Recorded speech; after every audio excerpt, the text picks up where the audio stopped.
Good evening and welcome to LaSalle High School's historic Howard Fellows Stadium. At this time, we would like to recognize the senior football players, athletic trainers, cheerleaders, Cavaliers, and band members. LaSalle High School is proud to have these students represent the Red and Green over the course of their high school careers. We will begin with the senior band members.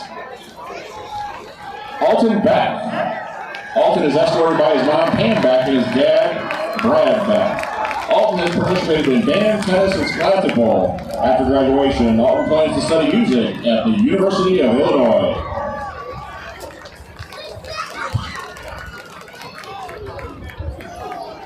Our next senior, Chloe Davis. Chloe is escorted by her mom, Jamie Davis, and dad, Brian Davis. Chloe has participated in band, lead crew, and harbor homeroom. After graduation, Chloe plans to produce something in the medical field.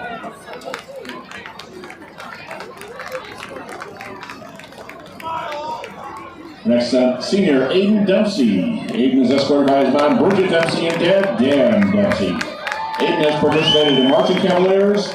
After graduation, Aiden plans to enlist in the Marine Corps.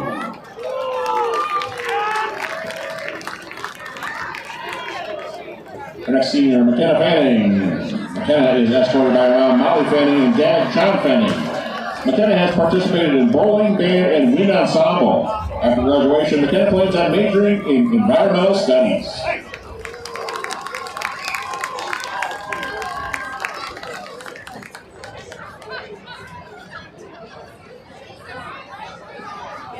Our next senior is Vincent Guerrero. Vincent is escorted by his mom, Sylvia Frausto. Vincent has participated in band, musical, wind ensemble, scholastic ball, choir, and jazz band. After graduation, Vincent plans to attend IVCC, then transfer to a four-year college for art education and art history.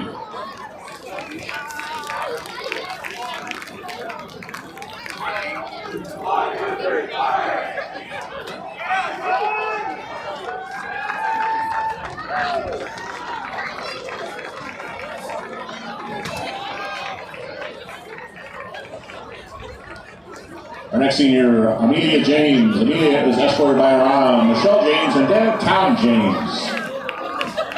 Amelia has participated in volleyball, band, softball, and basketball. After graduation, Amelia plans to go to IVCC to get her paramedic license, then go get a firefighter certified.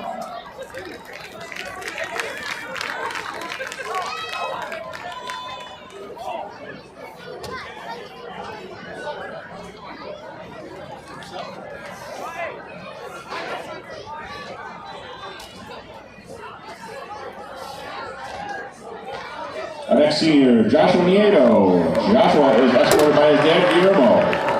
Joshua has participated in band. After graduation, Josh plans to study kinesiology at the University of Illinois.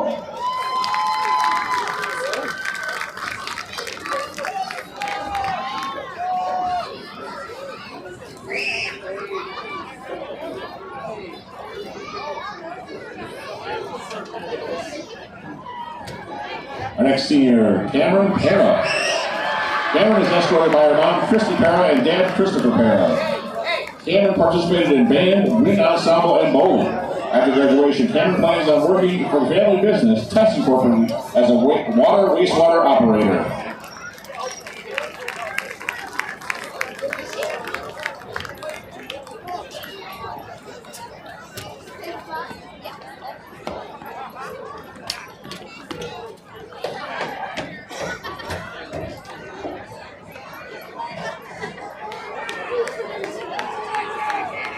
Our next senior, Jack Sabatini. Jack is escorted by his mom, Carrie Sabatini, and dad, Mike Sabatini.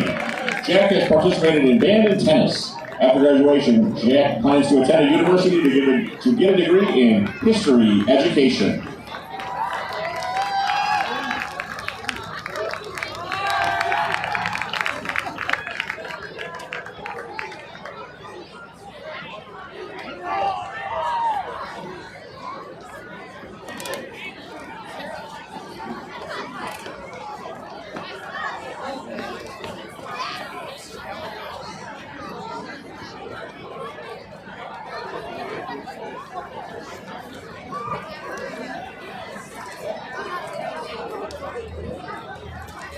Alyssa Torsha is our next senior. Alyssa is escorted by her dad, Brian Torsha, and stepmom, Brandy Torsha. Alyssa has participated in bowling, jazz band, Scholastic Bowl, Technology Club, and LP Wind Ensemble. After graduation, Alyssa plans on majoring in music education.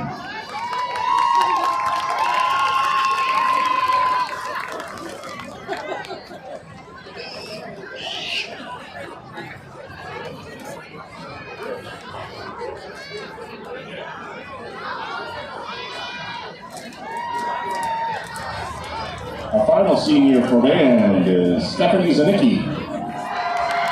Stephanie is escorted by her mom, Jennifer Zanicki, and uncle Derek Buckley. Stephanie has participated in art club, tech club, lit crew, and band. After graduation, Stephanie plans to pursue art education for kindergarten through 5th grade at a college in Tennessee.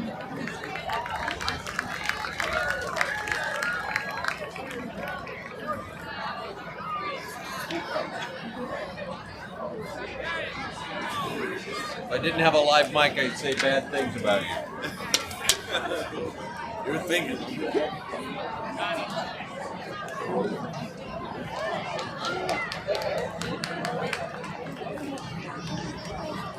Next are our cheer seniors. Ayla Dawson. Ayla is escorted by her mom, Dana Carver, and dad, Matt Dawson. Ayla has participated in cheerleading, wind crew, and choir. After graduation, Ayla plans to attend a 4-year university to become an early elementary school teacher.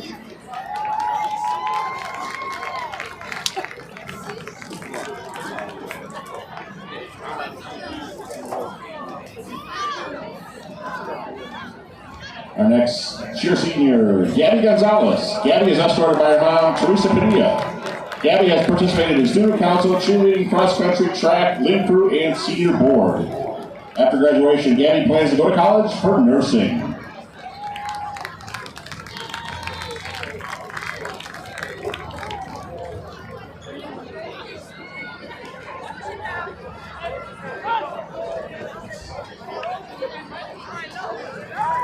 Our next cheer senior, Megan Hoover. Megan is escorted by her mom, Linda Hoover, and dad, Rob Hoover. Megan has participated in 2 years of softball and 4 years of cheerleading. After graduation, Megan plans to go to college to get her BSN and become a nurse practitioner.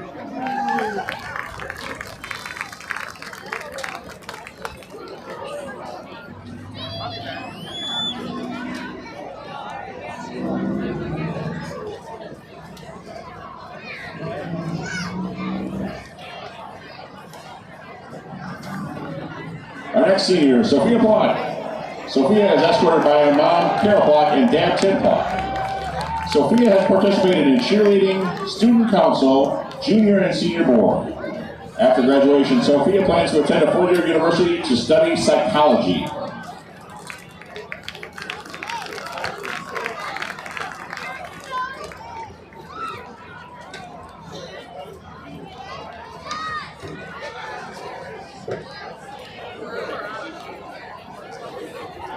Our next senior, Jenna Santos.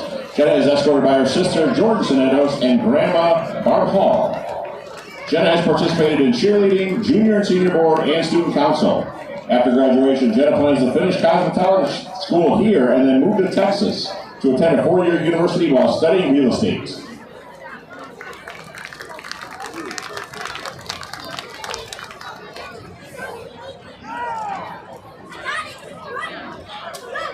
Our final senior, Brissa Trinidad. Brissa is escorted by her mom, Veronica Reyes.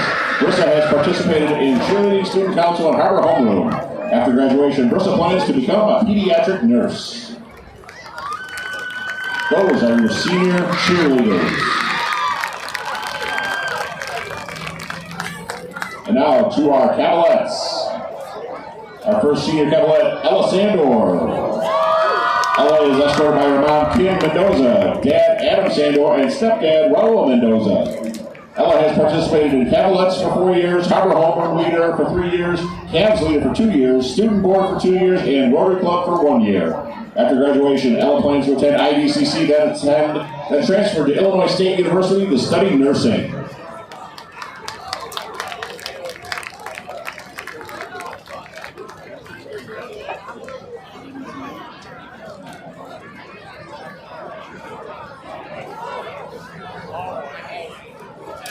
Our next senior Cavaliers, Kate Wazalewski. Kate is escorted by her mom, Linda Wazalewski, and dad, Lou Wazalewski. Kate has participated in Link Crew for 2 years, school boards for 4 years, Rotary Club, Harbor Homeroom Leader for 2 years, and Cavaliers for 4 years with 1 year as captain. After graduation, Kate plans to go to college and major in early childhood education and teach preschool to 1st grade.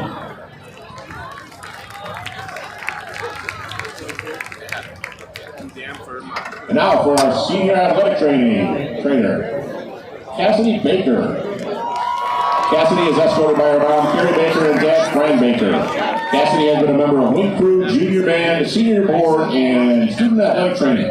After graduation, Cassidy plans to attend the University of Oklahoma for criminology or political science.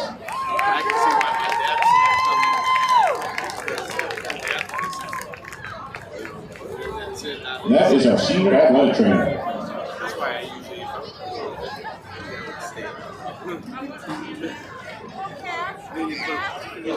And now for our senior football players. Jacob Arthur. Jacob is escorted by his mom, Amy Arthur, and dad, Jared Arthur. Jacob has participated in 2 years of wrestling and rugby and 4 years of football. After graduation, Jacob plans to join the Air Force.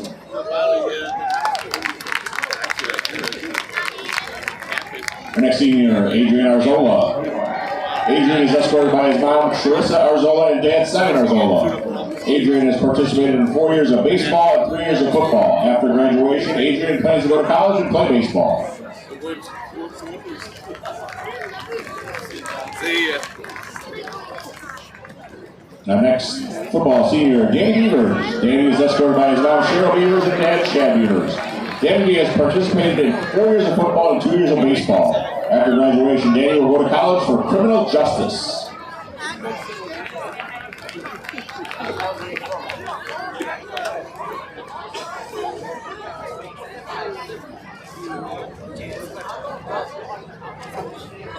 Our next senior football player, Josh Bickford. Josh is escorted by his mom, Sarah Bickford, and dad, Justin Bickford. Josh has participated in 4 years of football and wrestling, 1 year of track, 1 year of Link Crew, and Senior Board, Harbor Homeroom, and Rotary Club. After graduation, Joshua will attend Arizona State University for business.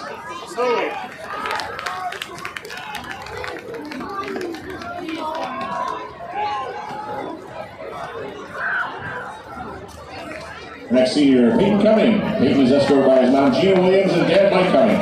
Peyton has participated in football and Superfan. After graduation, Peyton plans on starting his own business. Our next senior, Ryder Delphi. Ryder is escorted by his mom, Angie Delphi, and dad, Rick Delphi. Ryder has participated in football for 4 years, baseball for 2 years, Harbor Homeroom Leader, and rugby for 1 year. After graduation, Ryder plans to major in business, go to IVCC for 2 years, and transfer to a different college.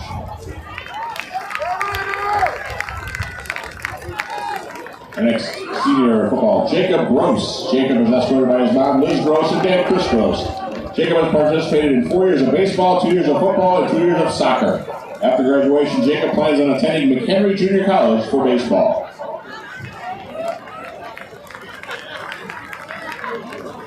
Next senior, Walter Hagee. Walter is escorted by his mom, Megan Hagee, and dad, Matt Hagee. Walter has participated in 4 years of football and 4 years of wrestling.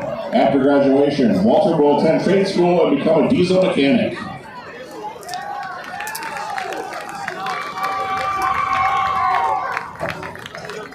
Our next senior, Mikey Hartman. Mikey is escorted by his mom, Angie, and dad, Jason. Mikey has participated in 3 years of football, 4 years of basketball, junior board, senior board, Link Crew, Harbor Homeroom, and Rotary Club. After graduation, Mikey plans to attend a 4-year college and major in construction management.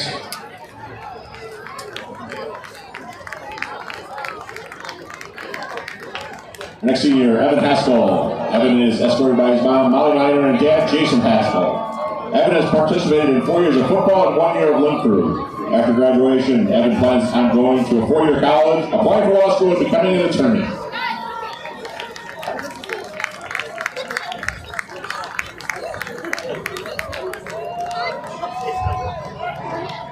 Our next senior football, Regan Kellett.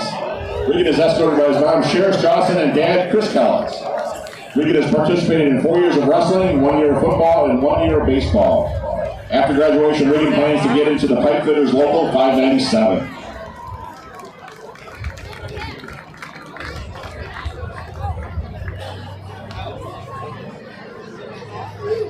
Our next senior, Andy Medina. Andy is escorted by his mom, Estella, and dad, Jose Medina. Andy has participated in 4 years of football, 4 years of basketball, 4 years of track, 1 year of rugby, Harbor Home leader, League Crew leader, Rotary Club, and senior board. After graduation, Andy plans on playing football in college and studying criminal justice.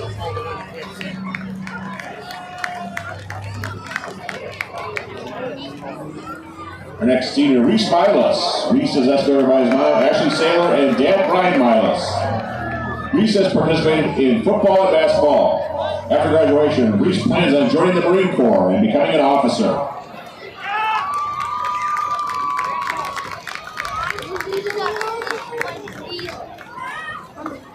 Our next senior, Cameron Alvaro. Cameron is escorted by his mom, Melissa, and dad, Douglas. Cameron has participated in 4 years of football, 3 years of baseball, 4 years of basketball, mock trial, Harbor Homeroom, Link Leader, Rotary Club. After graduation, Cameron plans on going to college for business, going to law school, and becoming a defense attorney.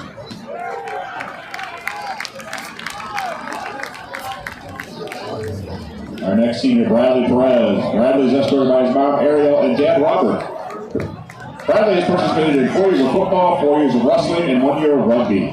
After graduation, Bradley plans to go to college, get his bachelor's degree in coding, computer repair, and get a job that pays well.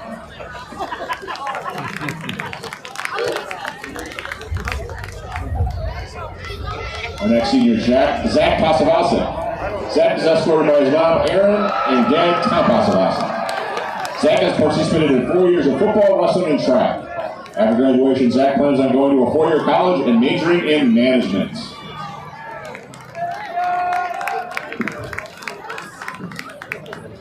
Our next senior, Richie Santiago. Richie is escorted by his mom, Irene Santiago. Richie has participated in 4 years of track, 4 years of football, and 2 years of basketball. After graduation, Richie plans on joining the Marine Corps.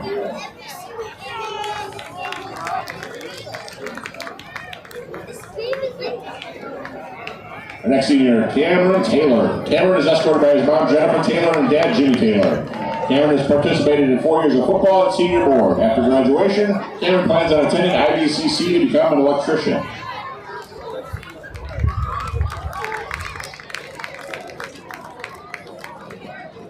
Our next senior, Brevin Vogel. Brevin is escorted by his mom, Kara Vogel, and dad, Darren Vogel.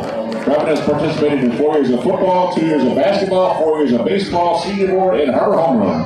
After graduation, Brevin plans on attending a 4-year college or commit and play football.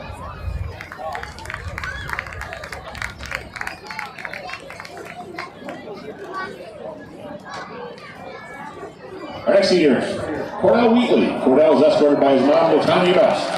Cordell has participated in 4 years of basketball and 4 years of football. After graduation, Cordell plans to attend DuPage College and study marketing and business.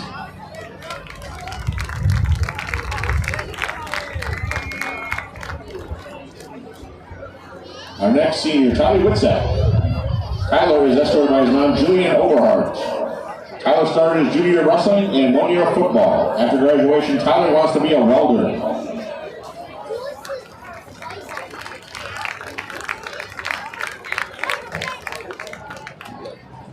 And our final senior, Noah Zebrod. Noah is escorted by his mom, Abby Zebrod, and dad, Brian Zebrod. Noah has participated in 4 years of football, 2 years of wrestling, 1 year of basketball, 2 years of baseball, 2 years of track, Harbor Homeroom leader, Link Crew leader, junior board vice president, and Rotary Club. After graduation, Noah plans to go to college to pursue a career in law enforcement.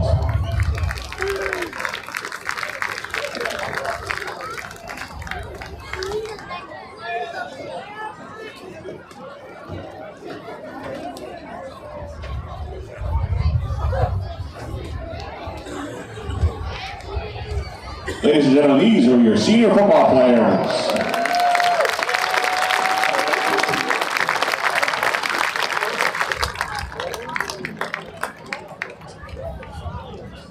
And once again, we thank all our our senior band members, cheerleaders, Cavaliers, athletic trainers, and football players for all they've done for LP over the years, and wish them good luck in the future.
You can't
Ladies and gentlemen, please direct your attention to the field. Katrina Corey of Farmers Insurance and Blue is proud to support the Sycamore High School athletics and our community. Please give a round of applause as Katrina presents the school with a generous contribution and help us thank them for all their support. Thank you, Katrina.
The Sycamore Spartans, obviously they're no stranger to you guys. You guys have played them every year in conference play. A very impressive team, Coach. You've watched film on them. What are you preparing for? Yeah, just hopefully just stop the big plays. And, offensively, we're going to just try and, grind it out a little bit, pass the ball a little bit and try and run the ball a little bit on them too as well. They've got a fast defense. A lot of kids are some good athletes on both sides of the ball. So, offensively is as I said, just stop the big plays and, make them grind it down the field as well. And, I know they're going to put some points on the board and, we hope to put some points on the board as well. So I think that's the biggest thing is just stop the big plays and offensively just try and put points on the board. Final thing for you, we kind of alluded to it, but the injury report, hopefully, I guess the report's better than last week. Yeah, definitely. I think we get some kids off of concussion protocol, so that should be a benefit to us on the defensive side. We get Walter Hagee back this week too as well. He's coming off concussion protocol. He's a little spark on the offense too. So it's getting better, but we're still missing some key guys that have played a big role. All earlier in the season too. So, but hey, it's next man in, and we get those kids ready to go for Sycamore this week.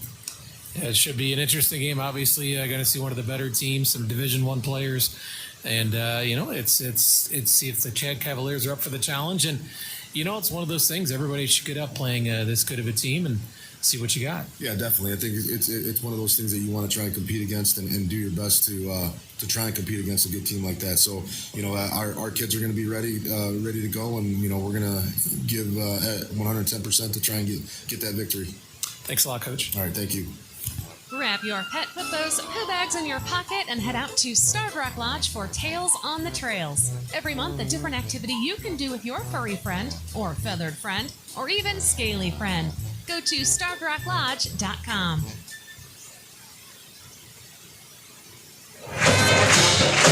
Jeremy Aiken and Derek Brayton back here as we are continuing our triple service pregame show as the LP marching band is on the field. Of course, listening to the game, 103.9 WLPO, and on YouTube at starvedrock.media.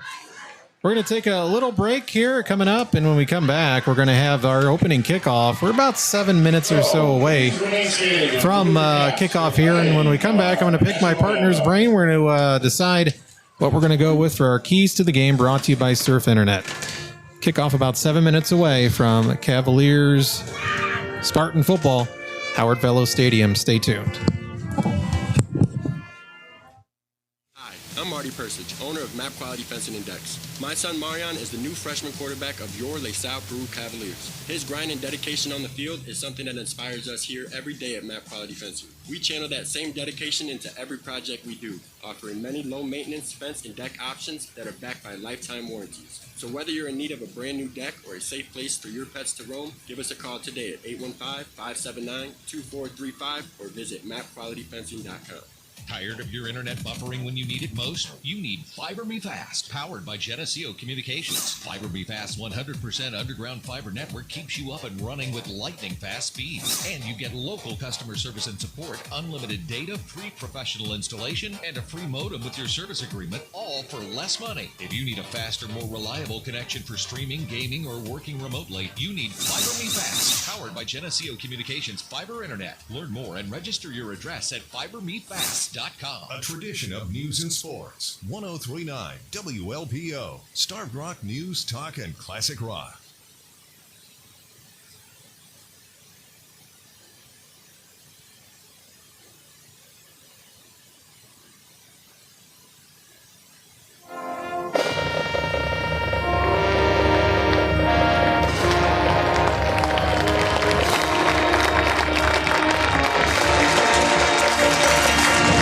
Nice job, as always, done by the LP Marching Cavs, getting us ready for football here between the 6-0 Sycamore Spartans and the 3-3 LP Cavaliers. Time now for our keys to the game. And tonight's keys to the game brought to you by Surf Internet. Surf Internet is your key to faster and more reliable internet service. To unlock faster internet for your home or business, contact Surf Internet today. And Derek, you got the old saying, you know, they put their pants on the same way you do. They're kids just like you are. I'm sure a lot of those things have been talked about as the number 2 team in the state comes in here tonight. LP has had good first halves against Morris and Rochelle. They've shown they can hang with those teams, maybe not for a full game, but, a few bounces went a different way, and who knows. But, Sycamore outscoring them 149 or whatever it was, 0. What do you think LP has to do tonight to make this a game and to make Sycamore sweat a little bit tonight? Well, if there's a game that they have to maintain discipline, it is this one. The penalties that have been kind of plaguing LP all year, they just can't have those. Have to take advantage if and when they get the ball in the red zone. They have to capitalize, at least get points on the board. Coach Medina mentioned that earlier in the interview. So they have to take advantage of that. They really have to try to be stout against the run. Sycamore's mostly a power team. They can throw the ball, of course, but they like to run it between the tackles, and so those front seven really have to be up to task. Yeah, it's one of those games where you're going to have to play, a very disciplined game, get some breaks. And like you said, any chances you get, take advantage. LP has left some points on the board throughout the season with turnovers or penalties at inopportune times. And a team like Sycamore will just make you pay if you make a mistake. The Spartans, again, number 2 in Class 5A, and they're not the only team, by the way, in the Interstate 8 that is in the rankings from Associated Press. In fact, 3 of the top 10 teams in 5A, Derek, are all in this conference. Sycamore, who did get one first-place vote this week, by the way, the only team they're behind is Nazareth Academy, who's number 1 in 5A. Sycamore is sandwiched between Nazareth Academy and Joliet Catholic. That's pretty good company. That's real good company. Defending 5A champs, Nazareth, they went in with a 4-5 record. Yeah. Rattled off, I think, 5 in a row. So then you got Joliet Catholic right behind you at 4-2. And then Rochelle, they were unrated last week and then routed Morris. So the Hubs are 8th this week in Class 5A. And Morris still hung on to the 10 spot at 4-2 in Class 5A. So, obviously a very good conference year in, year out. And more times than not, Canelan is usually in the mix. But this week they are not. Canelan kind of tends to be a low 6A team a lot of times. And kind of like Morris, where Morris straddles the 5A, 4A. Canelan a lot of times straddles the 6 in 5A. Number 1 team in 6A, no surprise, East St. Louis. Downers North is the number 1 team in 7A, and Lincoln Way East is your number 1 team in 8A. Breeze Central, number 1 in 4A. Dixon, of course, a former conference foe. The Dixon Dukes are number 2 in Class 4A. Byron, shocker, is number 1 in 3A. Maroa Forsyth is your number 1 team in Class 2A. And then your number 1 team in Class 1A is Althoff Catholic down in Belleville. By the way, Princeton is number 10 in 3A, and the unbeaten Seneca Fighting Irish are 6th. Or actually 5th in 3A. And, one of the teams that St. Bede, Derek, played early in the year, Eureka, they're still unbeaten, 6-0. They're rated in Class 3A. And, of course, St. Bede, I believe, also plays, Bloomington Central Catholic. We do. Who's in the rankings as well. So a lot of familiar names when you look down. A lot of good football being played up in Northern Illinois. So you see a lot of these teams whether it's 8A or 1A, right, spread across the rankings. And you mentioned Canelan not being in the rankings. They're 4-2. Their only losses are to Morris and Sycamore. Right, so right. That's no slouch team there either. They've beaten some decent teams this year in DeKalb and Washington. Yeah, so Canelan will be a playoff team. Yeah, you're looking at 4 playoff teams for sure. LP wants to be that 5th. They still have that shot. They're 3-3. You need 5 to automatic. Well, used to be 6. You needed 6 to get automatic, Derek, but now 5 really is automatic. And we saw last year, Sterling, I know, benefited. They got in at 4-5 and ended up winning a game. So it would behoove you to still get 5 wins. And, of course, when you do the math, LP needs to win 2 of their last 3. Yeah, they've got a team with no losses in week number 9. We mentioned that, but still a good team. They gotta do their best here the next 2 weeks. So we're ready for the opening kickoff. Sycamore will kick this one off, and we're underway from Howard Fellows Stadium as the opening kickoff sends Arzola into the end zone for a touchback. Tonight's kickoff brought to you by Illinois Valley Credit Union. Open a yield checking account paying 3% interest with no monthly fees or minimum balance If you live, work, or worship in LaSalle, Bureau, or Putnam counties, you can become an IVCU member. So we are underway. The Cavaliers and freshman quarterback Marian Persic will get the first crack at this Sycamore defense. Spartans have a lot of speed up and down this defense. And LP coming out in their usual spread formation. 2 receivers to the left, 2 to the right. Arzola is the back behind Persic, and they're going to run with Adrian off right tackle. He's trying to push ahead, and he maybe gets a yard if they give him forward progress. That tackle was made by a guy you're going to hear a lot. He had 2 interceptions last week. Cooper Bodie. He's a junior linebacker, and may hear his name on offense a little bit as well. He can play running back and tight end. Number 44, Cooper Bodie. He's kind of actually now he's back in coverage for Sycamore. So no gain on the run by Arzola, 2nd and 10. They're going right back to Adrian. He's got a big hole. Adrian's got a first down and more out to about the Sycamore at the LP 33-yard line. So great job to the offensive line opening up a hole, and Arzola with a 13-yard gain, and the Cavaliers with their first down of the night. Well, one of the adjustments that we talked about that we were going to see tonight, we have Medina moving from his tight end spot. He's on the right side, but he's moved to tackle, and they moved the tackle over to the left side, and that opened a big hole right there. Yeah, Medina wearing 58 as he is a right tackle tonight for LP. Obviously, their line's been battling some injuries. There's a snap. Persic going to throw his first pass of the night. Plenty of time throwing off the fingertips of Wheatley. Cordell had a shot at it at about the 40 and just couldn't haul it in. Maybe a little too much mustard on that pass from Persic, and went off the fingertips of Wheatley. So the first pass attempt for Marion tonight goes incomplete, and it'll be 2nd and 10 for LP at their own 34-yard line. We're a little over a minute into this one. No score between the Cavaliers and Spartans. Kickoff just after 7:30 tonight. Handoff back to Arzola. Looked like a hole open momentarily, but then he was stopped down just outside the 35. Adrian gets a little over a yard on that carry. So to be 3rd and a short 9, long 8, whichever way you want to look at it for LP on their opening drive of the night. Yeah, difficult to see who made that tackle. Looked like a defensive lineman, number 8. That's Ethan Kelcher, big boy, made that stop. 3rd and long, straight drop back by Persic. And he overthrows his intended receiver. And he was looking for Wyatt Kilday. So that goes incomplete. Actually, that was Raphael Helmig who made a catch last week. So that goes incomplete. And that'll bring up a 4th and 8 for LP. And they'll have to punt it away to the Sycamore Spartans. Back to punt for LP. Zach Pasavasic. So the Cavaliers move the chains once. But then the drive stalls.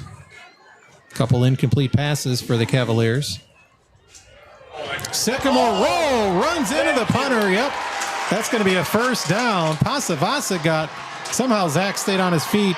Speaking of staying on his feet, for Sycamore running down the sideline is the returner, but it's going to be all for naught, and this is going to get those Spartan fans in a tizzy. But that was obvious. Boy, they came with the heat, Derek, and ran full head of steam into the punter. Well, he was there in time to block it, and he missed it somehow. The LP punter got the ball away without it being touched, and he absolutely demolished. Make sure we remind nobody's got injured there. And I think you got a Sycamore coach, trying to make a play for just a 5-yarder, but I don't know how that's only a 5-yarder. It's not. No. So it's Sycamore that makes the first big mistake of the night, or roughing the punter, running into the kicker, however you want to say it. That's a personal foul. So that'll give LP a first down just shy of midfield at their own 49-yard line. So second first down of the night for LP.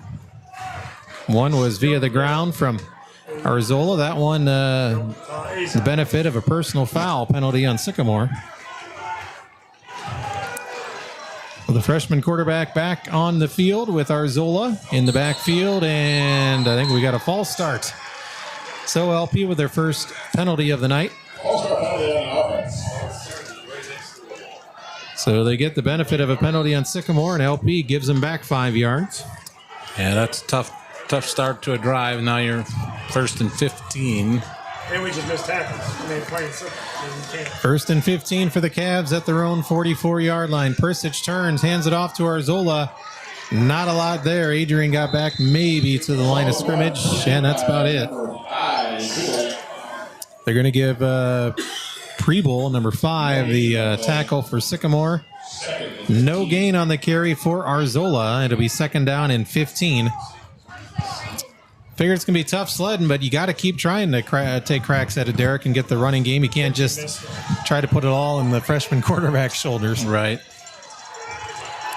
2nd and 15. We're down under 9 minutes to play in this first. Straight drop back for Persich. Now the pocket breaks down. Marion's got running room. Is going to slide inside the 50 down to about the 48 of Sycamore, and he did smartly slide down. Now, yeah, he maybe could have got a couple more yards if he didn't slide, but still a positive gain for the quarterback, and it'll set up a 3rd down and about 8 as LP gets inside the Sycamore side of the field. 3rd and 8. It's going to be about 8 minutes to play in this first quarter when this ball is snapped to Persich. Nice opening drive for LP, aided by the running into the kicker penalty on Sycamore. 3rd and 8. Persich, straight drop back pass. He's got time throwing, and he overthrew his intended receiver, Mikey Hartman, and it hit the turf. Goes incomplete, so LP will now, I assume, punt it away for a 2nd time tonight. Oh, he's wide open. Hartman got open underneath, but that ball just, I don't know if it sailed on Marion. Yeah, he almost looked like he thought Hartman was going to turn to the inside. Yeah. Hartman turned to the outside, maybe. Unfortunate, because he was wide open. And would have had enough for a 1st down, but Pasivasic back to punt it, and after that dangerous return the first time, probably wouldn't mind Zach just punting this one out of bounds. They don't bring as much heat this time. He gets a nice punt away, sending the Sycamore player backpedaling at the 5. Turns it inside, runs into his own guy, and a nice coverage by the Cavaliers, taking him down at about the 15. Medina down there for LP. Also in the area was Legrenzi, and number 55 for the Cavs, Gus Konechski as well. So nice punt by Pasivasic, nice coverage by the Cavaliers. And our first look at Division I recruit, Burke Goucher. Now, 2 years ago when Sycamore was here, he was playing wide receiver and had a heck of a game against the Cavs. He's now been converted into a quarterback for Sycamore. He's probably the premier player in this league as far as football goes. Again, he's committed to the University of Iowa, which Sycamore's got an in at Iowa. They've had the Neiman brothers, Ben, and I can't remember his brother's name, but both went to Sycamore, both went to Iowa. And both went on to play in the NFL. Yeah, one with Kansas City, Super Bowl champ, yeah. Quick pass out, caught, and about the 22-yard line. Hey, They got number 4 who's not on the roster, Derek. Yeah, Mike Porter, our PA announcer, does not know who that is either. Should we go? Carter York is number 3. Now, they have a big enough roster. They have pretty much every other number covered. We'll see if we can... It was an 8-yard gain for Goucher, just a quick pass out. He's got 3 receivers this time. 2nd and 2 for Sycamore at their own 23. Goucher is going to fake the handoff, and he runs right into Hackenberger of LP. Real nice play by Nick there to fill that hole. Stepped in right into the opening and met the quarterback right just over the line of scrimmage. They give him a yard. Cameron Taylor there as well to help out Hackenberger. So LP forcing Sycamore to have a 3rd down attempt deep in their own territory at their own 24-yard line here. 3rd and 1. Sycamore at their own 24. Play clock down to 15 seconds. Sycamore definitely not in a hurry like Morris is. Goucher going to hand it off to the back. Big hole on the left side. He's got a 1st down and more out to about the 35-yard line. The tackle for LP was Gino Legrenzi. That was Lee with his first carry of the night, and he had 2 touchdowns last week. That hole opened up on the left side, and he gets it out to the 36 for the Sycamore Spartans' first down of the night. Yeah, he hit that in a hurry. He's got some real speed. 5'11", 175, and he can move. And he is just a junior, I believe. Derek, you mentioned, there's quite a bit of juniors. 3 receivers to the right, 1 to the short side to the left for Goucher. He's going to pass, looking to the right, and it's caught, breaks the tackle. And the Hackenberger's there. Also Renkewitz for LP. It's going to be a gain for Sycamore. Just shy of the 44, closer to the 43. So gain of about 7 on that completion by Goucher. Taylor, among others, with the tackle. So they threw it to the side where they had the 3 receivers. He does not need to be dropping. It'll be 2nd and 3 coming up for Sycamore at their own 43-yard line. We're over halfway through this first quarter. No score yet between the second-rated Spartans and the LP Cavaliers. Now a bunch formation, if you will, a power football. Goucher going to pass. Looking deep, has a man. Caught at the LP 30. 25-20, stiff arms the defender. He's in for a touchdown. That was Kyle Preble, their tight end. Well, they have a noisemaker of some kind over on the other side. Yeah, like a train. The train, or something. Yeah, 56 yards on the completion there. Play action pass with the little rollout. Yeah, it's the first time we saw them with no receivers. Power formation, and their Preble, their tight end, broke free, and he took it to the house untouched. 56 yards. At 4:56 here of the first. Well, we mentioned they are normally a pretty much a power team, running team. They come out here tonight throwing, so a little wrinkle on things. The extra point is up, and it is good. And plenty of noise coming from the Sycamore side of the field. Got a cowbell mixed in there as well. I didn't know Spartans rode trains, but maybe they did. 7-0, Sycamore on top of LP here in the first quarter. They'll give us a chance to check our Subway scoreboard update once again. And Princeton well on their way. In the second quarter, they lead Mendota 28-0. Monmouth Roseville up on Hall 7-0 in the second. First quarter, St. Bede, Dwight, Gardner, South Wilmington are tied 7-7. Marquette at home rolling early in the second quarter, 21-0 against Aurora Central Catholic. Second quarter, Streeter trailing Piatone 21-7. So we're back here with the kickoff coming up for Sycamore. Their first kickoff of the night was a touchback. The DB's got to buzz their feet and breathe. Arzola will go back deep for LP once again. You watch it, it's play 23. Looks like their kicker is number 2. Like the run was going. Thatcher Fredericks. He's a punter kicker. Got a strong leg. Last kickoff into the end zone. Solomon warm-ups was routinely kicking 35, 40-yard field goals. Arzola's going to be able to return this one. Adrian gets it inside of his 5. Going to come out just shy of the 20. They'll spot it at the 18. So LP will start their second drive of the night at their own 18-yard line. 7-0 Sycamore.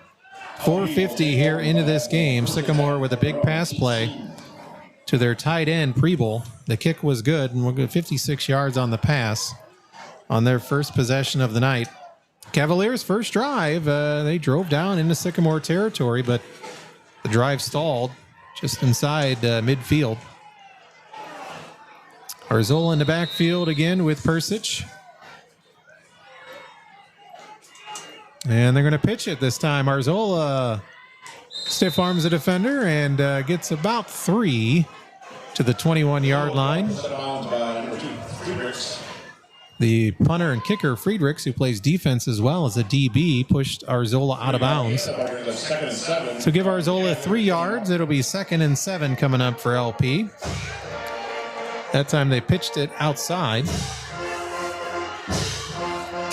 This is where we'd love to see Moriarty have some of that counter to the speed, but unfortunately out with injury. One of the walking wounded for LP. Whistles blow, and we just shoot ourselves. It looks like it's going to be a false start on LP.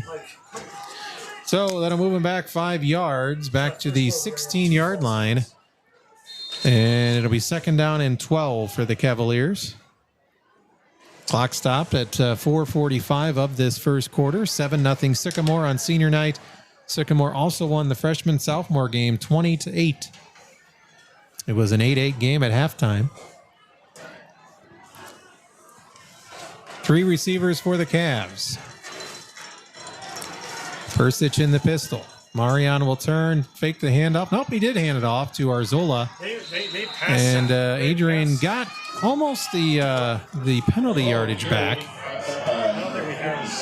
Out to the 17. We passed. So it'll be 3rd and 11 for LP. I got a few yards on that carry. Yeah, it is some tough going. Early we saw the one good run for 14 yards, but he's had 5 other carries for very little. So passing situation here for LP. 3 receivers to the left to Persich. See what Marion has up his sleeve. Drop back. Sycamore's bringing the house. Throws, and it's caught. Turning it upfield. He's got the first down. First down. Nice play. Nice catch made by Reese Dorr. That is a Cavalier completion brought to you by Eureka Savings Bank. Visit them online or at their locations in LaSalle, Peru, Oglesby, Mendota, and Winona. Experience Eureka Savings Bank. So first Cavalier completion of the night comes on a 3rd and long from Persich to Dorr. Yeah, real nice job of Persich staying in the pocket there. He knew he was going to get hit, and he did. He got drilled, but he threw a strike. We've seen that a lot from Marion. I mean, he's a big guy, so he's pretty fearless as a big freshman. He stood in there and taken some hits. And snap gets away. Not sure what happened there, if it hit Wheatley as It Cordell. sure did. Yeah, he was in motion from right to left, and the center snapped the ball prematurely. Persich wasn't ready for it. It hit Wheatley, and he had to go track it down. It's a loss of 3. So positive is LP was able to track it down. The negative is that's another negative play for LP. So a loss of 3, 2nd and 13. Back at their own 26-yard line. Yes. So Wheatley was able to fall on it right in front of the Sycamore sideline. I haven't seen that too many times before it hit the motion man right as he was passing by center. And then luckily for LP, when it hit him, it deflected in front of Cordell. So he was able to run it down. LP going to take a timeout, their first of the night. 2:43 to go here in this first quarter. Well, if that would have been a planned play, that would have been impeccable timing because Cordell was at a full sprint. Yeah. And the ball hit him. Marion didn't look like he was ready for it, but maybe he was acting. And could have been. It was a planned play. He just couldn't handle it, but I don't think so. 2nd down and 13. LP calling their first timeout of the night, senior night. Final home game of the year for LP. Obviously, they had 5 home games, 4 road games this year. They'll end up next week in Maple Park, taking on the Knights of Canelan, and then week 9, the long trek down to O'Fallon. Yeah, that certainly isn't fun. A 3.5 or 4-hour bus ride, depending on construction. And you've got Friday traffic through Springfield, etc., and it's just a miserable trip.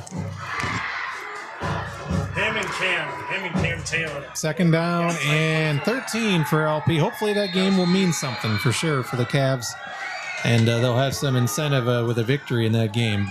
Persich has plenty of time to throw, looking. Caught by Hartman, 45, and he goes down.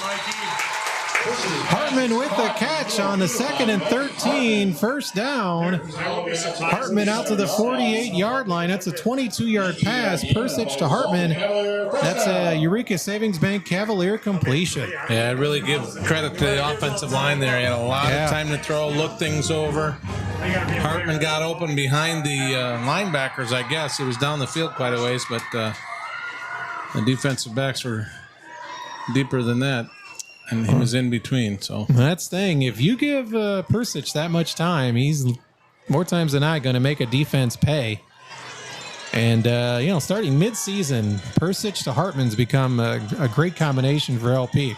They hand it off Arzola. Adrian's got running room, 45, turns it inside 40. First down run by Adrian there for a while. Looked like he may break free and go down the sideline, but he turned it up inside. But still, the Cavaliers are moving right now. That's a first down carry. Down a 15-yard gain down to the Sycamore 37-yard line. Well, just a quick pop right there off right guard and right tackle. A little bit of a hole, and Arzola can squeeze through just about anything. Yeah. 5'7", 160 senior with some wheels. Thought he might break it outside, but still, nice run. Yeah, still very good run as Cavaliers getting some momentum here. 1st and 10 at the Sycamore 37. Persic going to run himself, puts his head down, and maybe gets back to the line of scrimmage. And that's it. They'll say no gain. That was a straight quarterback draw, quarterback keeper.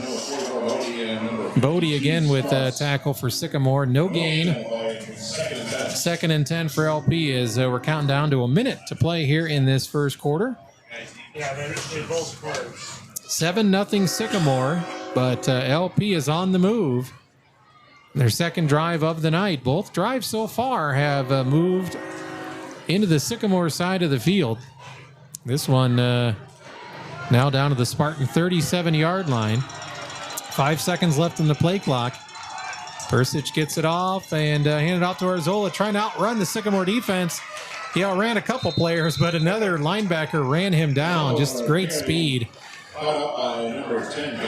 That was Goucher, guess who? So he plays both ways. Division I athlete Bert Goucher ran him down as Arzola outran a couple of the interior linemen, but Goucher then from his safety position ran Arzola down, and Adrian really didn't get much, maybe a half yard on that carry. Yeah, he had the angle. You mentioned it earlier. The speed of the Sycamore defense is pretty remarkable, and Goucher did have a little bit of an angle on him coming up from the secondary and tracked him down. So that's it for the first quarter, and so far Sycamore's had one possession and they've scored. The Cavaliers have moved the ball in both possessions, and they'll have the ball coming up after this break at the Sycamore 37. 3rd and 10 for LP. Jeremy Aiken, Derek Brayton. You're listening to Cavalier Football, presented by Fiber Me Fast by Geneseo Communications. After one quarter of play at Howard Fellows, it's Sycamore 7, Cavaliers 0. Back with the second quarter after this. Imagine being hours from home when suddenly this happens.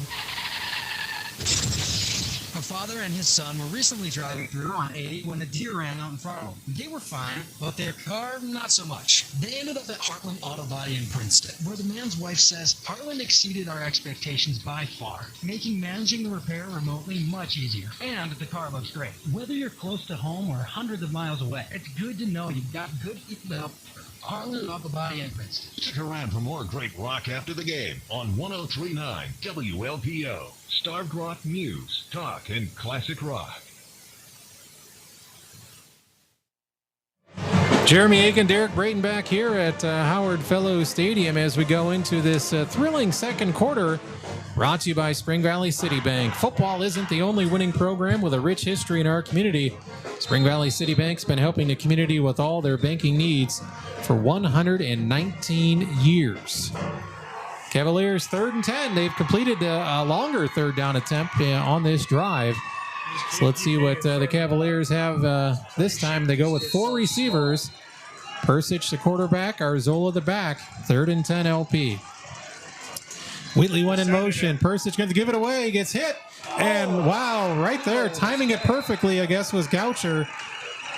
It's nice to have that kind of a player at safety, and he hit Raphael Helmig right when the ball arrived, incomplete. That would have been a first down, but Goucher timed that perfectly. Yeah, he sure did, and it's really tough to go across the middle, you know, when you got a safety back there who's 6'2", 210. Yep. Division I player there. Yeah, he brought it, and Persic, not much time there. Sycamore was bringing the heat there. They brought 6 guys on the rush, so he didn't have a lot of time. But it was a good throw, just a little bit better defensive play. Pasavasic will punt, trying to pin Sycamore deep here. Zach is right at the 50. Low snap. Oh, no, and he's going to be hammered down. And the ball comes loose, but I think they're going to say He was already down. So Sycamore brings heat again. So for the second time, they run into the kicker, but that one was a tackle because Pasavasic was kind of stumbling around on the low snap. So LP was hoping to pin Sycamore deep, but instead the Spartans will start this drive near midfield, officially at the Sycamore 49-yard line. Yeah, that's tough field position to give up to Sycamore, and unfortunate mistake there on the bad snap.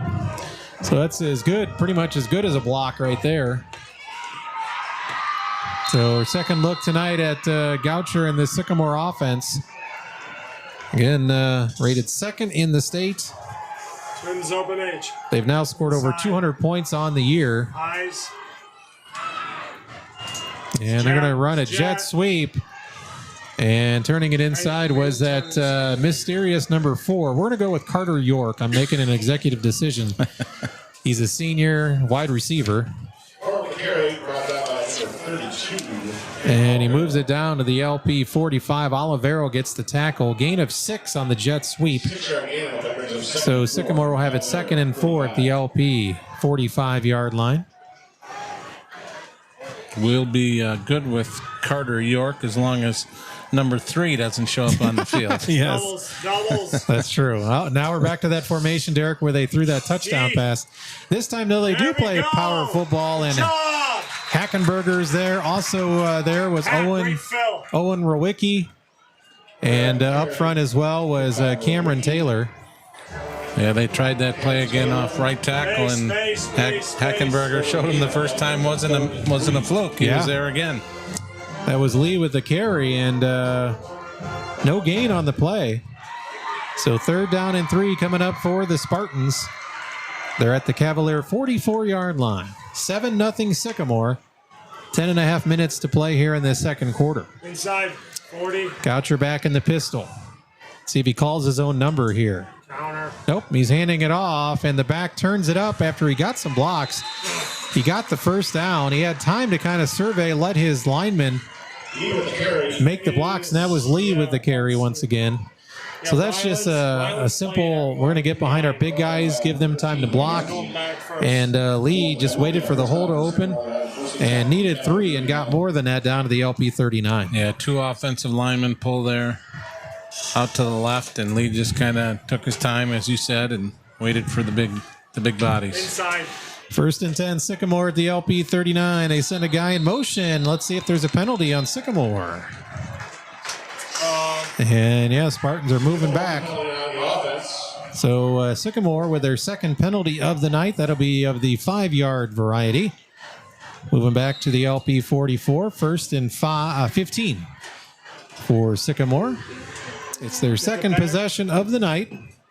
First one ended in that 56-yard pass, pre-bowl from Goucher. And that H-back. Their tight end. They have numbers. Now they go So 3 now receivers. they won't do it because the back's opposite. 1st and 15. Straight drop back by Goucher, throwing and caught. And a nice tackle made as the player was trying to cut back inside. Making the tackle for LP was number 63, Cameron Taylor. Yeah, one of those kind of bubble screens you see where the 3 receivers to one side and the outside guy cuts back under the other 2. Look like 14, Josiah Mitchell with the carry, a junior receiver for Sycamore. Only got 3 yards on that catch, so it's 2nd down and 12 now for the Spartans. The LP 41-yard line down to about 10 seconds on the play clock. And we're under 9 minutes until the half. Pretty quick moving first half. Goucher going to throw out in the flat. Caught 40, 35, 30, 25. Inside the 20. That's a first down. That was Mitchell again. Josiah Mitchell, number 14. Yeah, 22 yards on that one. Just a fake handoff and a quick flip out into the flat. And Mitchell gets it down to the Cavalier 18-yard line. So for the first time tonight, we've seen a team enter the Edward Jones Financial Advisor Derek Brayton red zone, because even with the Sycamore touchdown, obviously they chose to bypass the red zone on that drive. Now we see that power formation again for Sycamore, 1st and 10. And I think LP little overzealous. Jumped off sides, encroachment, if you will, and it'll be free 5 yards for Sycamore. So it'll be 1st and 5 at the Cavalier 13-yard line. Yeah, he was trying to time the snap there. The motion man in the past has gotten a handoff or a fake handoff, but they snap it right when he's near the quarterback. This time they didn't. See if the Cavaliers can come up with a back-soil turnover here.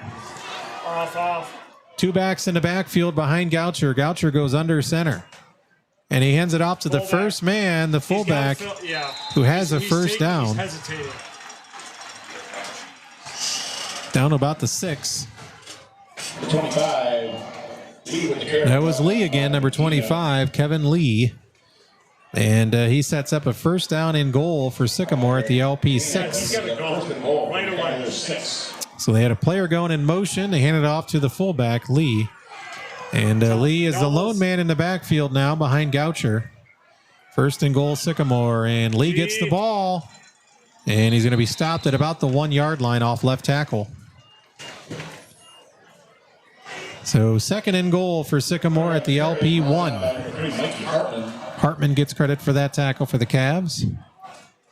Yeah, they're staying now behind the left side of that line. It's hard to see the numbers, but they got some big boys over there. Goucher under center. Looks like he's going to take it himself here. He will. He dives forward and gets in. No indication yet, but he sure like got in from here.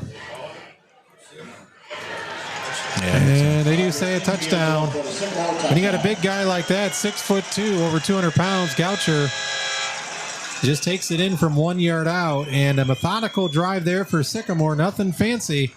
Just some big-time running game. And Sycamore up now 13-0 over the Cavaliers with the point after coming up. 7:03 to go in this second quarter. Inside shoulder of tight end, right? Yeah, 8 plays, 51 yards. Big play of the pass that was turned into, some length there, 22 yards. And of course, that drive started because of the punt. LP gave him a gift there by having Sycamore start the drive near midfield. The kick is good by Friedrichs. We'll keep it right here. It is 14-0 Sycamore over the Cavaliers. Cavaliers getting the ball for the 3rd time tonight coming up. Let's check another Subway scoreboard update here. Princeton, they're threatening to get the clock running for much, if not all, the second half. 35-0 Princeton leading Mendota in the second. Monmouth Roseville up just 7-0 over Hall in the second. In the first, St. Bede on top of Dwight. Gardner South Wilmington 14-7. Marquette in the second, 21-0 over Aurora Central Catholic. In the second, it's Piatone 21-7 over Streeter. And Ottawa and Morris is just getting underway. Morris did get on the board first 5 minutes in, so Morris takes the lead 7-0 over Ottawa. I'm guessing senior night over there. I would think so, yeah. Yeah, because Morris, we were looking, they're on the road the last 2 games, just like LP is. And we have They're really on the road. And, as bad as LP's drive is week 9, Morris is going to Michigan. Which, still, though, crazy as it sounds, there could be some places in Michigan that are almost as closer than O'Fallon is. That's true. Maybe so. Might be an overnight trip. Who knows? Yeah. Maybe do a little fundraising throughout the year for an overnight trip. Although I suspect the football budget might be pretty big in Morris. That's a touchback for Arzola, as he had 1 foot in the end zone, 1 not, but Adrian's 1 foot was enough for the officials to say that's a touchback. So the Cavaliers will have it 1st and 10 at their own 20. 7:03 to go here in the second, and Sycamore leading 14-0 against the Cavaliers. So LP offense, Jeremy, on the first 2 possessions, 2 pretty decent drives. They were able to bend Sycamore a little bit before they stiffened up and didn't held break. them. But Yep. But yeah, both possessions for LP, they've gotten first downs, and it hasn't had a 3 and out yet. In both possessions, they've ended the drives in the Sycamore side of the field. Wow, Arzola just swallowed up by 3 or 4 Sycamore defenders off the right side. We'll see if they are generous and give Adrian the line of scrimmage. I think they will. Yeah, pretty close to 19 and a half, but Yeah, first two drives, Jeremy 10 plays. Of course, that was subject of the penalty for roughing that continued that drive. So 10 plays that drive and 11 plays on the next one that, LP was able to sustain that one. But yeah, that's pretty good to have double-digit plays on both drives against the number 2 team in the state. Trips 3 receivers to the right of Persich. Marion going back. He's in trouble. They're on a screen to Arzola. Adrian looking for some space. Wow, he's just kind of forearmed to the turf at the 23-yard line. Looked like a professional wrestler there with a forearm shiver. I haven't used the forearm shiver term, but I think that was a forearm shiver there. It's a 4-yard gain. I like the play call, taking advantage of the the aggressiveness of Sycamore to dump out that little screen and get Arzola out in the open. It was. Normally you see the offensive line out in front of the receiver. That time not. So he was kind of on his own and 3 or 4, 5 defenders back to corral him. But he's got good enough speed to get down the field a little bit. And that does go as another Eureka Savings Bank Cavalier completion, a 4-yard gain for LP.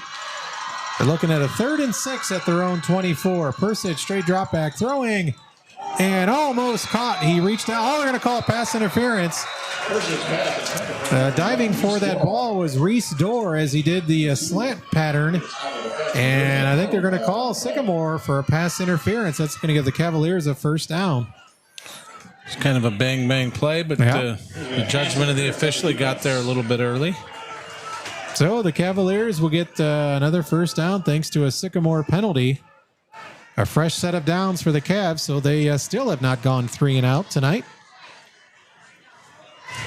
And that will move the ball out to the LP 39-yard line. First and 10 Cavs. So 15 yards on that one. Sycamore's 3rd penalty, 35 yards. Yeah, they've had 2 15-yarders. So fresh set of downs for LP. They're going to pitch it to Arzola. Adrian does get around the corner and gets outside just shy of the 45. Nice run by Adrian.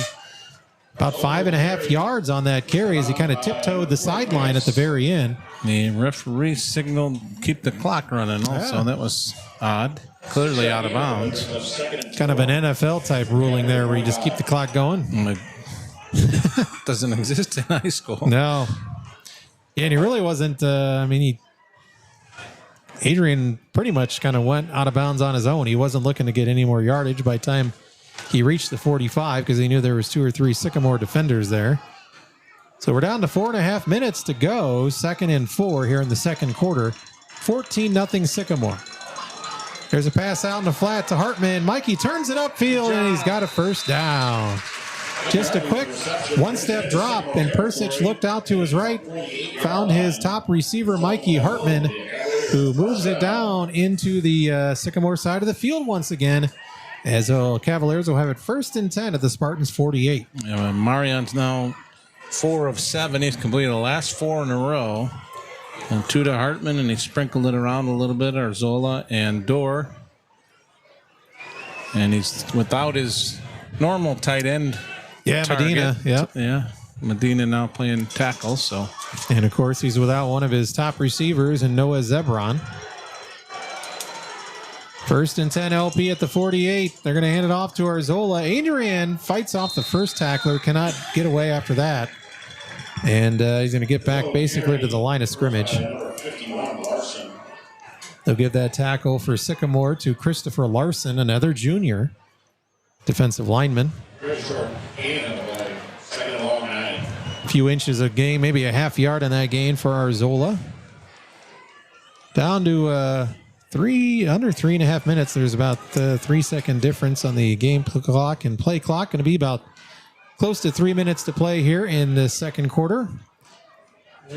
Both teams, really no hurry up offense, huddling up each time as this game just kind of moving along. LP is down to 3 seconds. They're going to get the snap off. Persich throwing, and he's got Wheatley with the catch. Forward progress for Cordell down to the 43-yard line, so give him 4.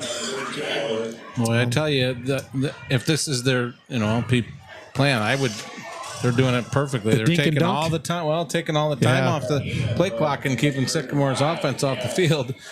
And they've only had 2 possessions, but unfortunately, they've made the most of both of them. Put them both in the end zone. Yeah. But I like well done. Yeah, I like done. the rhythm of the LP offense right now. 3rd down and 5 for the Cavaliers. We're under 2.5 minutes left to go here in this first half.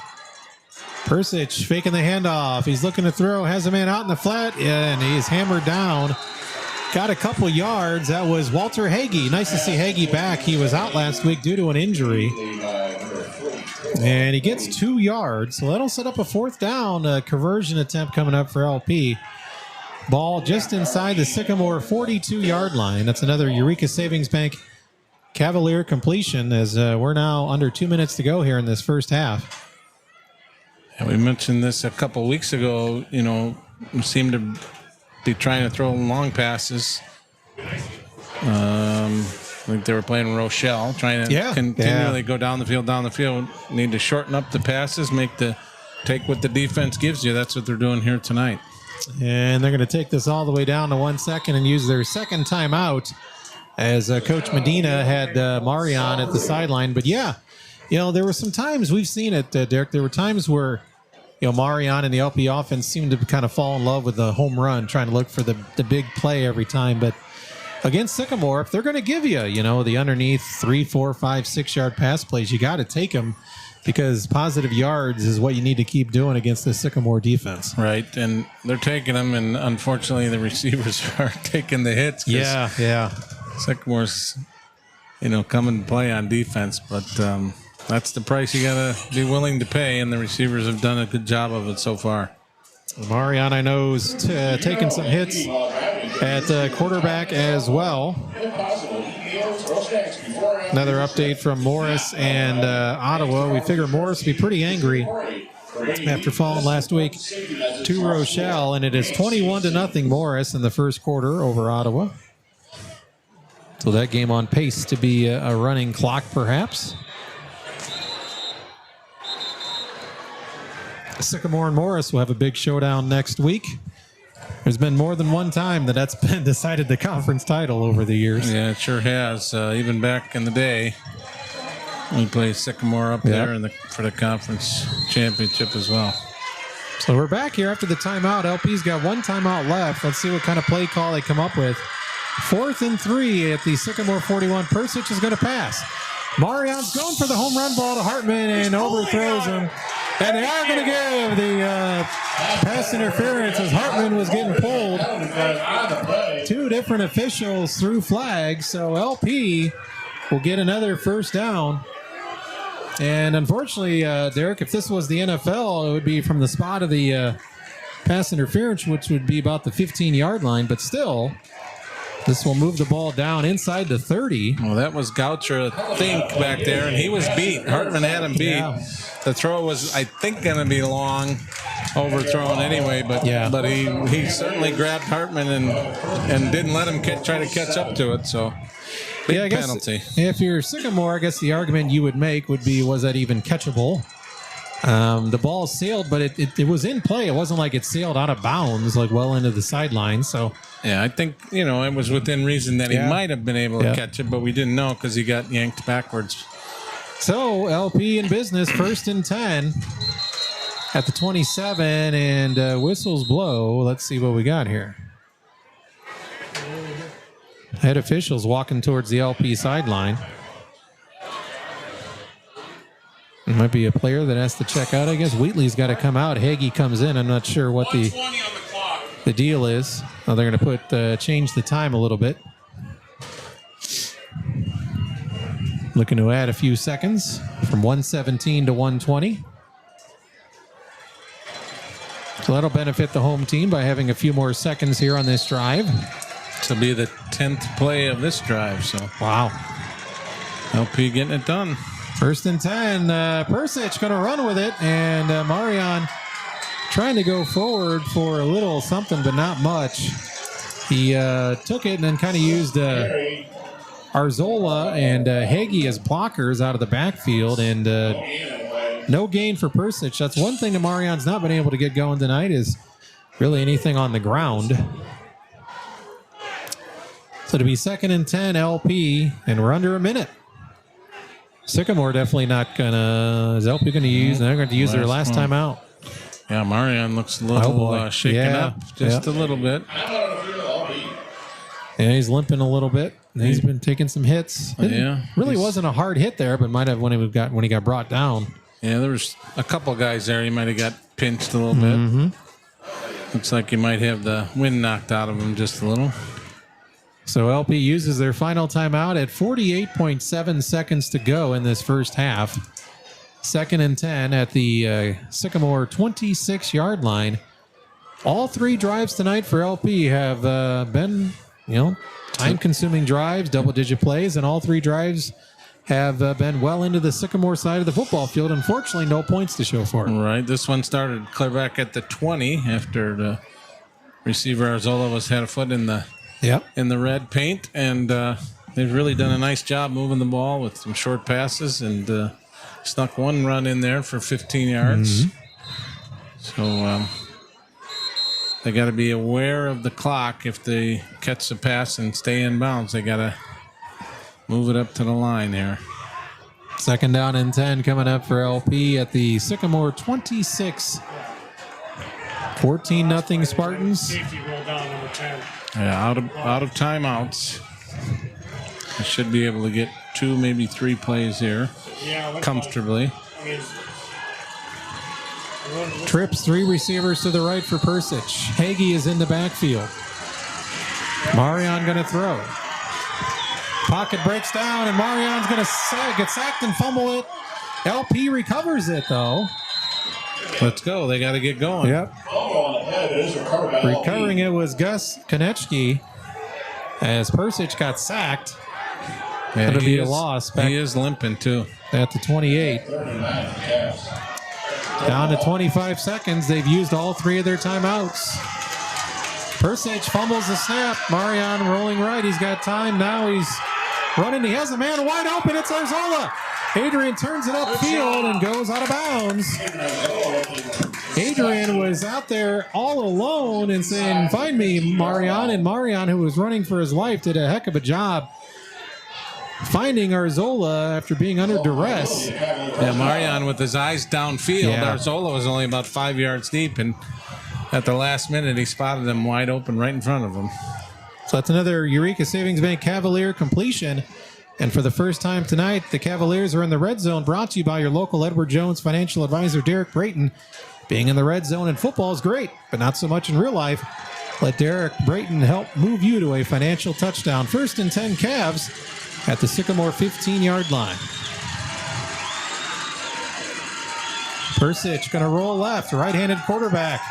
Throwing in the end zone, just overthrew. Ooh, nice pass. Yep. He put that in the perfect spot, and that was where only his receiver could catch it in the back corner of the end zone. He was behind the defender, but just slightly overthrown. Yeah, he was looking for Reese Dorr, but yeah, like my partner mentioned, it was one of those passes where it was just thrown in the corner, so if his player didn't catch it, it was just going to fall incomplete. And you still have time for one more play here, 6.6 seconds to go. A year ago, you'd probably trot out Seth Adams and take 3 right here, but Seth Adams's don't grow on trees. About a 32-yard. Yeah. That's within range. Persic got a throw for the end zone. Marion's going to be brought down instead, and that's the end of the half. So they sack Persic to end the first half.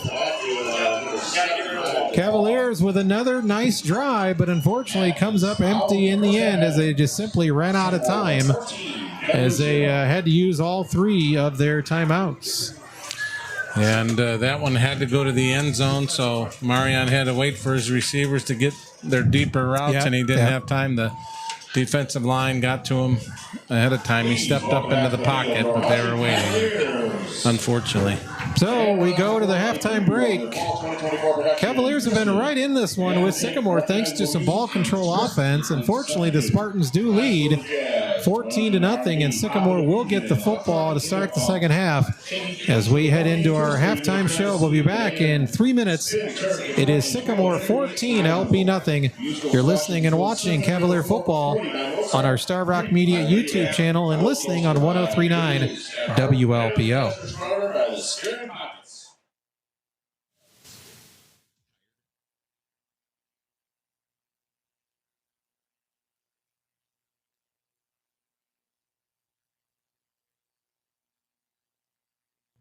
Tonight's halftime show featuring the LP High School Marching Band and Cavalettes is brought to you by Blackhawk Brokerage. If you're looking to buy a new home or sell your current one and want to save money, call Sellin Ellen Crady, owner of Blackhawk Brokerage, first.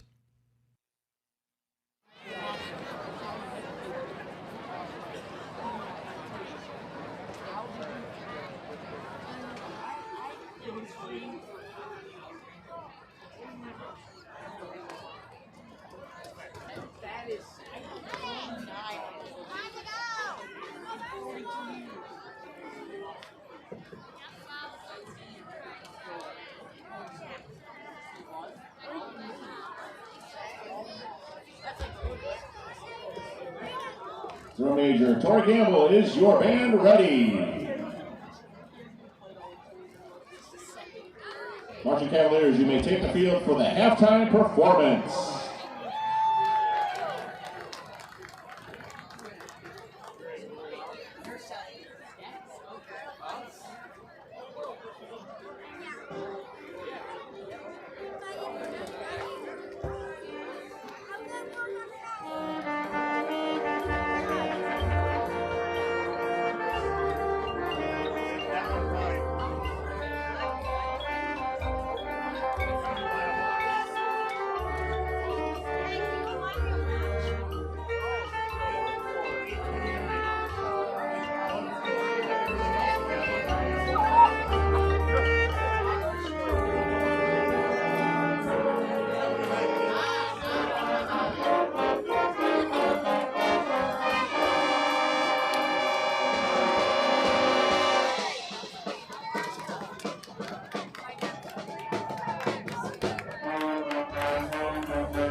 The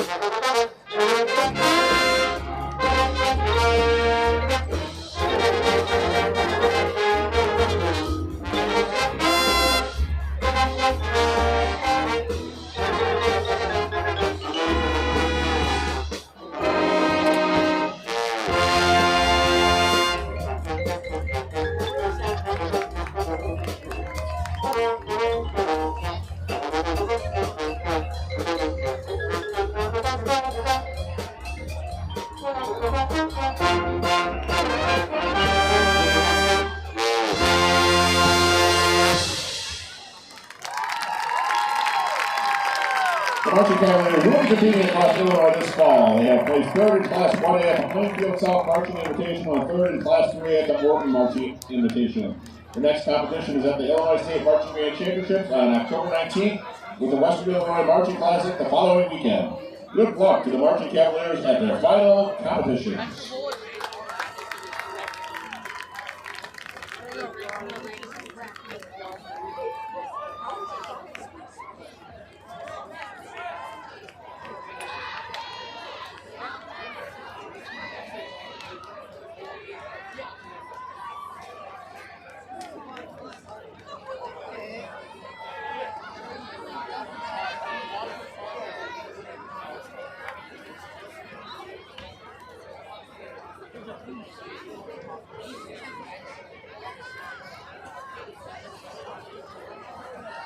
Please welcome to the field a time-honored tradition of the South Blue, our very own Cavaliers, led by senior captain Dave Wazalewski and junior captain Hunter The team will be dancing to Feel the Moment, which is choreographed by senior captain Dave Wazalewski and Alice Sandor. The Cavaliers are coached by head coach Natalie Strange and assisted by coach Missy Ruchek. And now, here are your Cavaliers.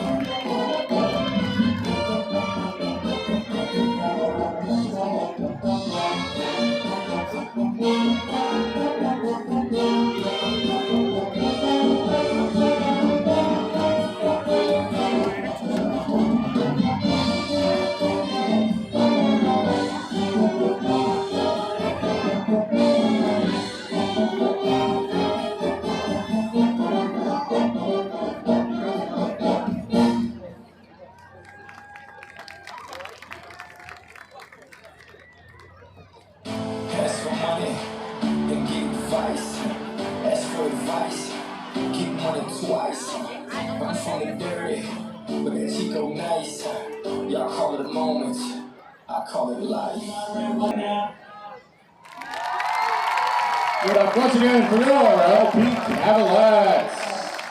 Once again, congratulations to our senior band members and Cavaliers.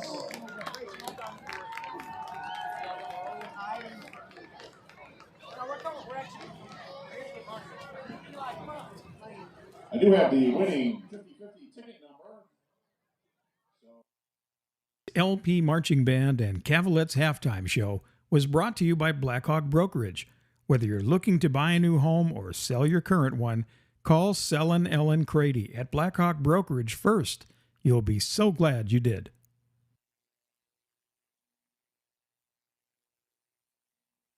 Street 8364 and get the best roof you can possibly put on your home today with the company that can do the job right the first time. Man, I loved playing high school sports growing up. And it's fun being a fan now, don't get me wrong, but sitting in the stands feels like I'm missing out on all the action, you know?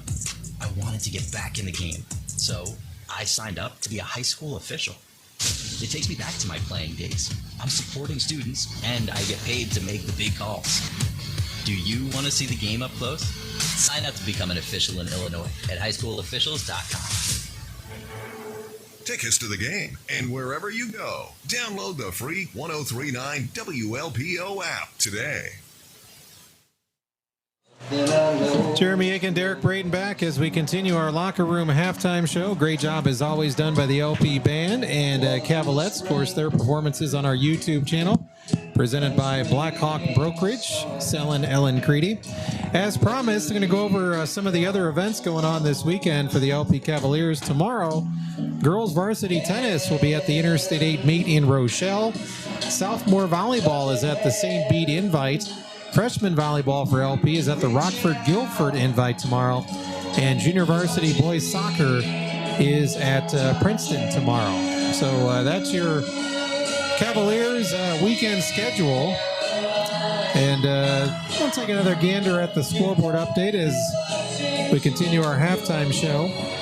Princeton in the third quarter leading Mendota 35-0. Next score for Princeton would get that game into a running clock scenario. Third quarter, Hall's hanging tough. They're down 14-0 to Monmouth Roseville. At the half, St. Bede 14-7 over Dwight. Marquette going to have a clock runner in the second half, leading Aurora Central Catholic 41-0. At the half, Piatone 35-7 over Streeter. And nearing the end of the second quarter, it is Morris 35-0 over Ottawa in that game. No scores that we've heard from yet with Fieldcrest, GCMS, and Bureau Valley and Illini West. Our score here, 14-0 Sycamore, and they won the freshman-sophomore game by a score of 20-8. We're going to take our final break. We'll come back with our Cavalier halftime adjustment brought to you by Gergovich Family Chiropractic. 14-0 Sycamore over LP. Back after this. Don't sit. Hike. Whether you're getting down in a three-point stance, getting down off a ladder, or getting down on the dance floor, you need a chiropractor on your healthcare team. Dr. Mike Gergovich at Gergovich Family Chiropractic in LaSalle utilizes the most advanced technology to provide care for men, women, and children of all ages. Go to drgergovich.com to see all the ways having a chiropractor on your team can help you on your way to a healthy lifestyle. That's drgergovich.com. Don't miss a play this fall with affordable and reliable fiber-fast internet. With Surf Fiber-Fast Internet, you will enjoy uninterrupted service for streaming the big game, watching highlights, or cheering on your favorite teams. Enjoy ultra-fast speeds and free installation for as low as $25 a month with AutoPay. No data caps, no contracts, and no hassles. Experience front-row action from home with reliable internet from your local provider. Visit surfinternet.com today. Restrictions apply. Not all speeds available in all areas. Go to surfinternet.com to learn more and for full offer details. Tired of your internet buffering when you need it most? You need Fiber Me Fast, powered by Geneseo Communications. Fiber Me Fast 100% underground fiber network keeps you up and running with lightning fast speeds. And you get local customer service and support, unlimited data, free professional installation, and a free modem with your service agreement, all for less money. If you need a faster, more reliable connection for streaming, gaming, or working remotely, you need Fiber Me Fast, powered by Geneseo Communications Fiber Internet. Learn more and register your address at fibermefast.com. Hey there, it's Carrie from Pavers & More, and I've got some exciting news. Join us Saturday, October 12th, from noon to 4, for our open house and celebration. We're saying a big thank you to Rich and Marianne Vollmer for all their years of hard work as they head into retirement. Come on by, wish them well, and meet me and my husband Al, the new owners. We'll have food, drinks, and plenty of fun. Plus, you check out everything we've got to help you transform your outdoor spaces. See you October 12th at Pavers & More, just north of Ottawa on Route 23. You guys just didn't want it bad enough. That should have been an easy win. What were you doing out there? You gotta hustle. You could have made that play if you'd been open. Home after the game, and you think you're helping by telling me what I did wrong and what I need to work on. All I hear is that I'm not good enough, that I'm supposed to be perfect, that it's not okay to lose. On the car ride home, all I need to hear is how much you love me and enjoy watching me play. That my worth isn't determined by my performance. That even on my worst day, I'm worthy. That you see me learning, growing, and doing my best. And that is enough. This message presented by the IHSA and the Illinois Athletic Directors Association. London welcomes the Chicago Bears for what is a big game feel on the international stage. Hi, everybody. The voice of the Bears, Jeff Joniak with your Bears Brief. While the prep and practice remains the same, nearly a week in the English countryside gives this experience a unique feel. And at a time when rookie quarterback Philip Williams is in a big growth spurt. Get more comfortable understanding, how my offensive lineman blocks, understanding and figuring it out in the pocket when I'm back there in practice games. So just getting used to everybody, things like that in control. Getting used to me how I throw, where I tend to be in the pocket and things like that. Williams gravitates to the bright lights of a standalone game like Sunday morning against the Jacksonville Jaguars, against a former number 1 pick as well, quarterback Trevor Lawrence in the midst of a tough season. I'm Jeff Joniak, and that's your Bears Brief. Bears Briefs are brought to you by Illinois Valley Credit Union. For all the services you need and the best service in the Illinois Valley, find them on Facebook or at ibcu.com and catch the Bears all season on Star Rock's exclusive radio home, 96.5. The Wolf. This is where you go when you need to know. 103.9 WLPO. Star Rock News, Talk, and Classic Rock. Jeremy Aiken and Derek Brayton back here as Jacob Gross starts the second half with a kickoff into the end zone for a touchback. And Sycamore is going to come out with a jet sweep. Olivero with a nice tackle. Cameron ran down the ball carrier from behind. Wait. That's just number 10. There you go, Bass. Looked like number 14, Josiah Mitchell. And he gets 5 yards on the jet sweep.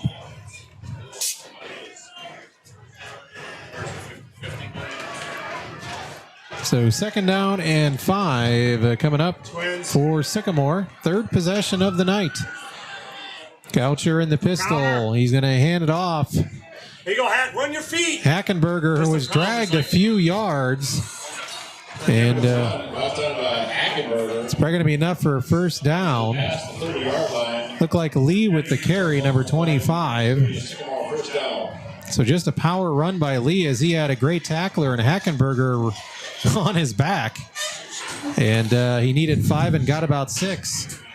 So another tackle for Nick Hackenberger. I'd say Nick would be the leader at this point for potentially, or definitely in the mix for our player of the game. He's in that middle linebacker spot for LP. Goucher with his first straight drop back of the night, and he's going to air it out, and he has a man. Dropped it. And there we go. There's that number 4 we were told. Hayden Wizard. Apparently a Sycamore fan got a hold of the station. And he should have had a touchdown, but he dropped it. Yeah, he beat Reagan Kellett there on the deep ball. It was a well-thrown ball. Just it's a difficult catch over the shoulder. And He turned his back to him. well, Goucher can throw the ball. He sure can. His first incompletion tonight. Yeah, he showed his arm there. He's not, called to throw the ball deep all that often in this offense. But he aired it out, and he had a man who Outside. just dropped it. So 2nd down and 10 for Sycamore. Jet. And they run the jet sweep again and breaking one tackle, but not able to get away from Mikey Hartman. As we'll check the ball carrier there for Sycamore. 3 or 4 Cavaliers with the tackle there. Yeah, Medina took some interest there on number 14. Yeah, it's Mitchell again. He's kind of their jet sweep guy, I guess. Maybe their fastest guy, so that's why they use him as a jet sweep. So a nice job by the LP defense as they're forcing Sycamore into a 3rd down and a long 4. So like here, they're at their own 37-yard line. Goucher in the pistol. Straight drop back by Goucher. Got plenty of time. Pump fake, throwing deep. Has a man caught. And it would have been a pass interference, but he caught it anyway. Now that was York. York with the catch, Derek. So Wizard number 4, York with the catch. His first of the night. Carter York just kind of sat back and waited for the ball to come, and Hartman got turned around. Yeah, 35 yards on that one. So how about that? Sycamore showed none of this kind of offense in the first half of the straight drop back and letting it fly. And Goucher's done it twice already tonight. Maybe that's part of their coming into this game. What they plan to do is kind of open it up in the second half. But just like that, they've moved it down to the LP 28-yard line, 1st and 10 with the Spartans. So that was number 3 on that reception. Yes, York. They're going to pass again. Yep. Goucher over the middle, caught at the 20. Wizard turns it inside, and he's going to drag an LP defender all the way into the end zone. 28 yards. And he dragged Gio Lagrenzi into the end zone. Did Wizard. So we're calling his name a lot now. We'll go with that. 6 play, 80 yards for Sycamore. 2 big passes there, and didn't waste much time. Now, if there 2 ever minutes, was 21 seconds. If there ever was a statement drive, Derek, I think that was one right there coming out of the break. Sycamore with head coach Joe Ryan, longtime head coach. They said, you know what, we're going to open it up a little bit. And, boy, Goucher was allowed to throw the ball all over the field there. And Sycamore marched down the field, and they're going to make it a 21-0 lead. An impressive opening drive, 2 minutes and 21 seconds off the clock. I'd say LP probably still leads in time of possession, even with that scoring drive. They do by far, yeah. But unfortunately, they do not lead the scoreboard. 21-0. Sycamore now with the lead by 3 scores. 9:39 to go here in the third. Take a look at some of the other scores again. Going to be a running clock the rest of the way for Morris and Ottawa. Late in the second, Morris 49-0. Against Ottawa. Piatone 35-7 over Streeter at half. Monmouth Roseville extending the lead 28-0 over Hall. Princeton 35-0 against Mendota. So back out the kick for Sycamore is Thatcher Fredericks. LP is not on the field yet. Looks like it's going to be Arzola and Wheatley going deep for the Cavs. So what an impressive drive to open the second half for Sycamore. What a turnaround. You know, the end of the first half, you had LP feeling great, almost getting a touchdown to get it to a 1-score game. They didn't get it. And Sycamore turns around and scores in a hurry to start the second half.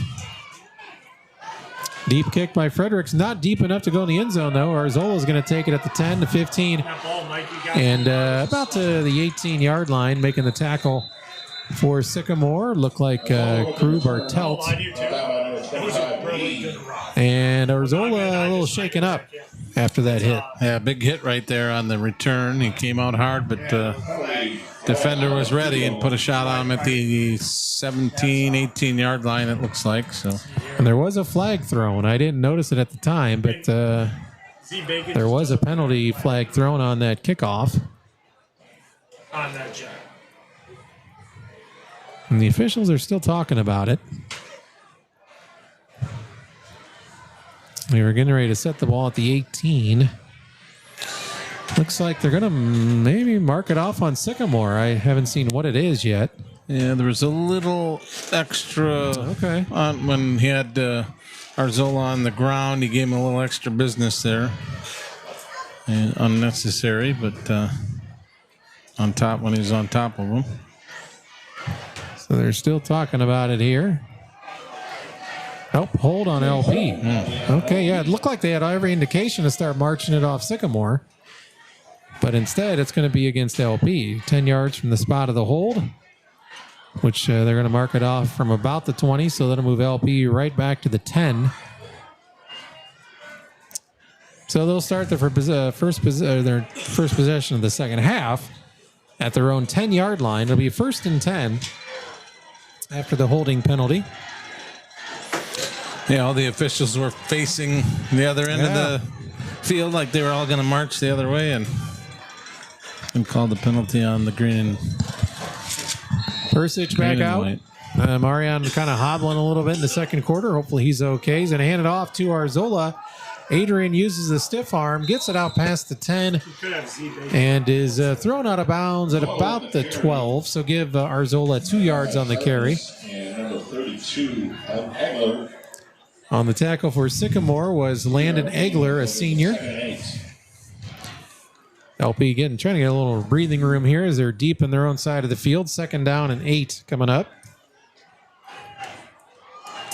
It's a running back on H-back. The official on the near side is using NFL rules for the clock, as he did. Yeah, he keeps it rolling, doesn't he? He kept it rolling, yeah. Persich, a lot of time. He's scoping, throwing, and it's caught. Just shy of the 20-yard line, Reese Dorr again with a Cavalier completion. Eureka Savings Bank Cavalier completion out to the 19-yard line. So gain of 7. He's just shy of the first down. So if he could have fell a little forward, would have got it, but he was hit immediately. And nice catch still by Dorr on the Eureka Savings Bank Cavalier completion. Another one tonight for Marian Persic, who's been very efficient. He's been real good, and credit the offensive line. He's had a lot of time to throw tonight. We've seen other times he's running for his life. Today he's able to take some time in the pocket just against the straight defensive line. 3rd and 1. Persic going to throw, and he's got a man. Caught first down. We'll check and see who that was. It was number 17, Raphael Helmig. So nice catch by Helmig. Out to the 27-yard line. He kind of found an opening and just kind of sat there, and Persic found him for the first down Eureka Savings Bank Cavalier completion. So again, call it dink and dunk, whatever you want. Cavaliers move the chains. Yeah, another good throw. He took his time, threw a strike. Helmig was there. That's fine. Take it all day long. Down to about 7.5 minutes to play here in the third. 21-0 Sycamore. Persic rolling left, settling in now, throwing towards the sideline. Caught! Nice. Dorr. He's got a first down at about the third. Well, I'll tell you what, Jeremy, that was a really, really good catch, but that was a more impressive throw over the front guy, and he just, man, he threaded that one in there perfectly. Real. That was actually a 9-yard gain, so just shy of a first down, but another nice catches. 3 nice catches tonight. Yeah, that was a really good catch. He went up high to get that one, 6'2". And tried to turn it upfield. Sycamore had other thoughts on that, and Adrian, if he's lucky, they're going to give him back to line of scrimmage, but they're going to move him back actually to the 35. Their safeties are too good. Loss of about a yard. So LP's now looking at 3rd and 2. Got to think LP's thinking 2 cracks at this. You're down 21-0 against the second ranked team in the state here. Yeah, I would think so. Why not? So 3rd and 2 coming up for the Cavs at their own 35-yard line. Persic in the pistol. Arzola's been the back pretty much all night tonight. Hagee goes in motion. LP jumped. Oh, man. The right guard jumped up early. Yeah, so that's costly. It'll go from a 3rd and 2 to a 3rd and 7. Now you're looking. You're probably not going to go for it on 4th down here at your own 30, depending on if they get some yardage here on this play. Which they've got some 3rd down completions tonight. 3rd and 7 LP at their own 30. One thing LP's not had tonight, Derek, you pointed it out. They've not had that, big penalty, 10, 15-yard penalty. They've had the 5-yard variety. Yep, they've had 4 5-yard. They did have 1 10-yard penalty just on the kick. Yeah, on the kick return. The holding, but yep. You're right. But it's a timely factor there when you got 3rd and 1. Persic back to pass, throwing towards the sideline. Caught by Hartman, breaks a couple tackles. Mikey's out past the 40. And Hartman with a first down catch from Persic out to the 43-yard line. That's a gain of 13. Freshman quarterback Marian Persic to senior receiver Mikey Hartman. And that's another Cavalier completion brought to you by Eureka Savings Bank. Oh, another good throw right between 2 defenders. Hartman made the catch, looked it right in, and slipped between the 2. Boy, that was a long throw across the field. I thought Sycamore was going to be able to get in front of it. 1st and 10 LP at their own 43-yard line. They're going to... Oh, Arzola fumbles it. Oh, no. Let's see. And Sycamore's got it. First turnover of the night, and Arzola cannot come up with it, and recovered by Sycamore's number 44. That's Cooper Bodie. He is a all-conference caliber defensive player. So LP with a fumble. First turnover of the night. Base.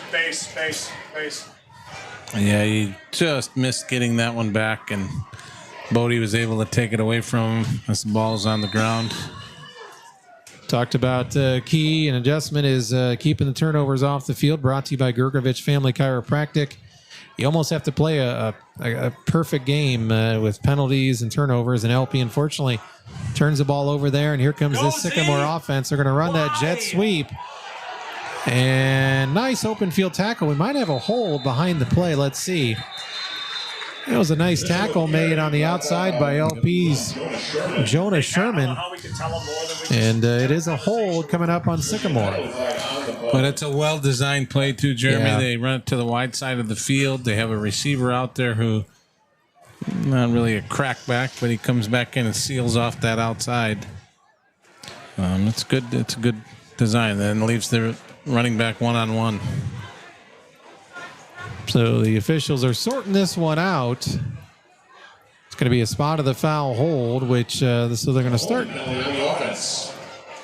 Again, the head official threw it from behind the play. Yeah, it seemed to be a little late, too. The play was up the field quite a bit. So this will push Sycamore back in their side of the field, back to their own 49. 10 yards, 10-yard penalty. Or fifth. And had 1 5-yarder, 3 15-yarders, and a 10. So can't imagine Coach Ryan's too pleased with that. No. First down and 20. And I've not seen, to their credit, I've not seen them, in any of these penalties kind of ride the officials at all. So they must have been pretty obvious. They're going to fork. They were going to fake the jet sweep. There was a lot of movement going on, and I think illegal movement on Sycamore. So I think it's going to push them back another 5 yards. Yeah, they look like they had 2 or 3 guys going all at once in different directions.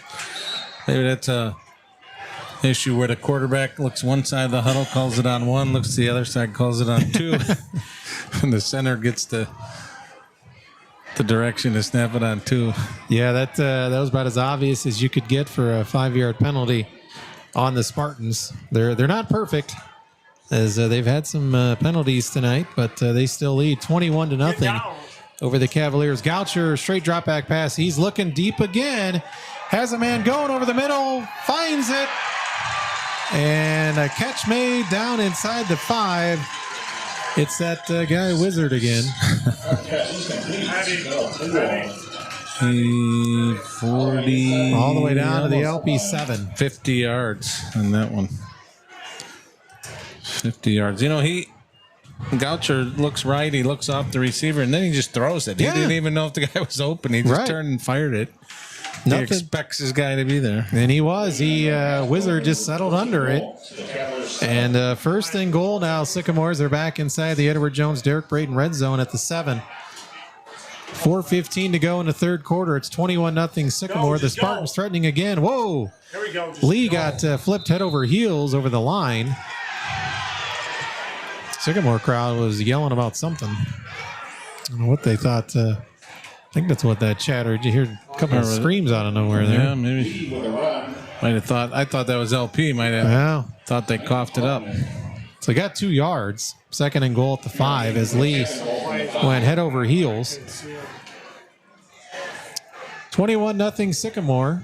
3:40 to go in the third. Just past the 9 o'clock hour. Goucher will go back under center for Sycamore. And he's going to run. They're going to run the jet sweep, and nice job by a couple of LP tacklers taking him down at the 2.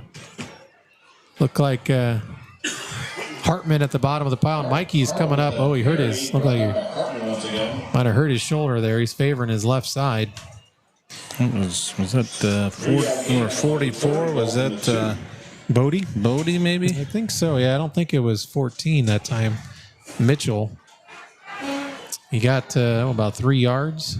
First carry of that. It's G to our right. Third and goal at the 2. They're going to go Lee, and he's going to be brought down.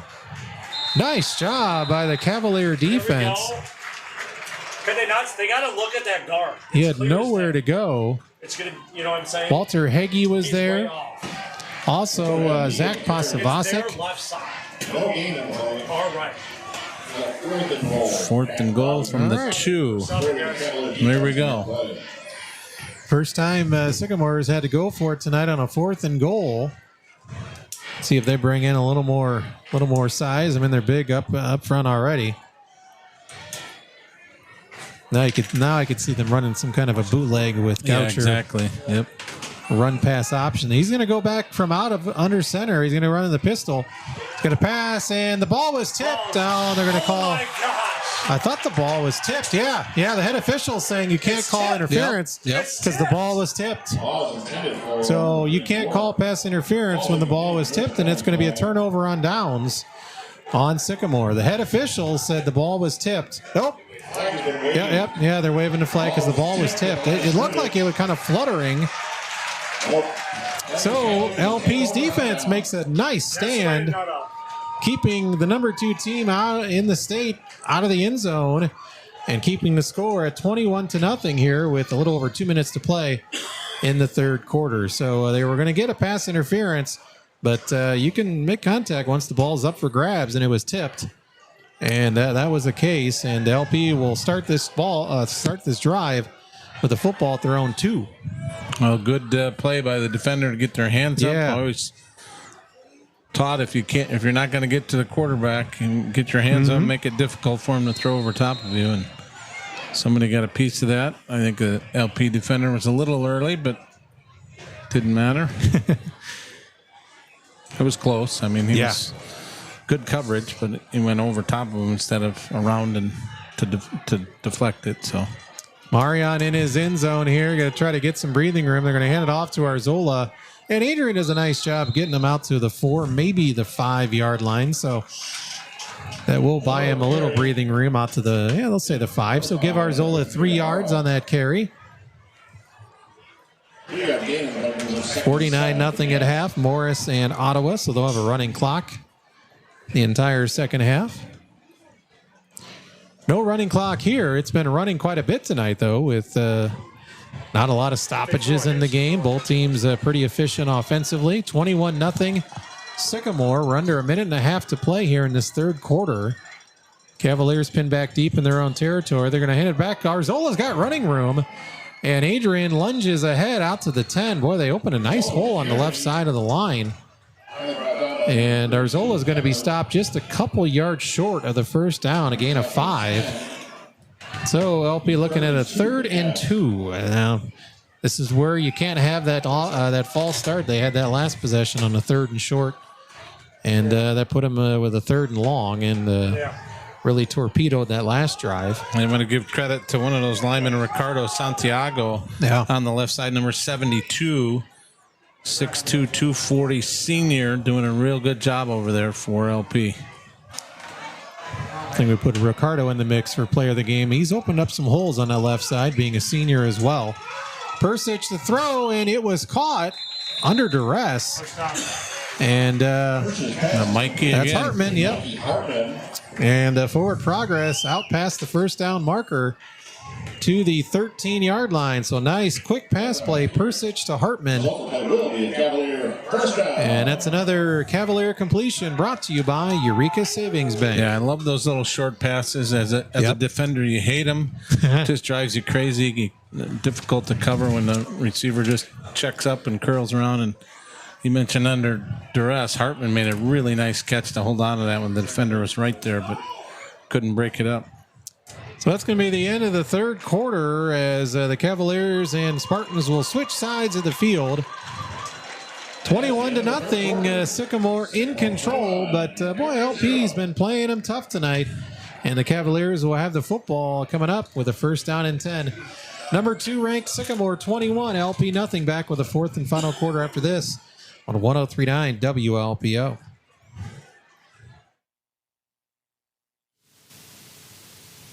Just like on the field, when it comes to your finances, every play counts. Hi, I'm Mike Porter, commercial lender at Eureka Savings Bank. Whether it's a savings account to help you build your future, a loan to tackle that dream home or business, or mobile banking to keep you in the game no matter where you are, we've got you covered. Because at Eureka Savings Bank, your financial victory is our goal. Experience Eureka. Eureka Savings Bank, member FDIC, equal housing lender. Experience Eureka Savings Bank.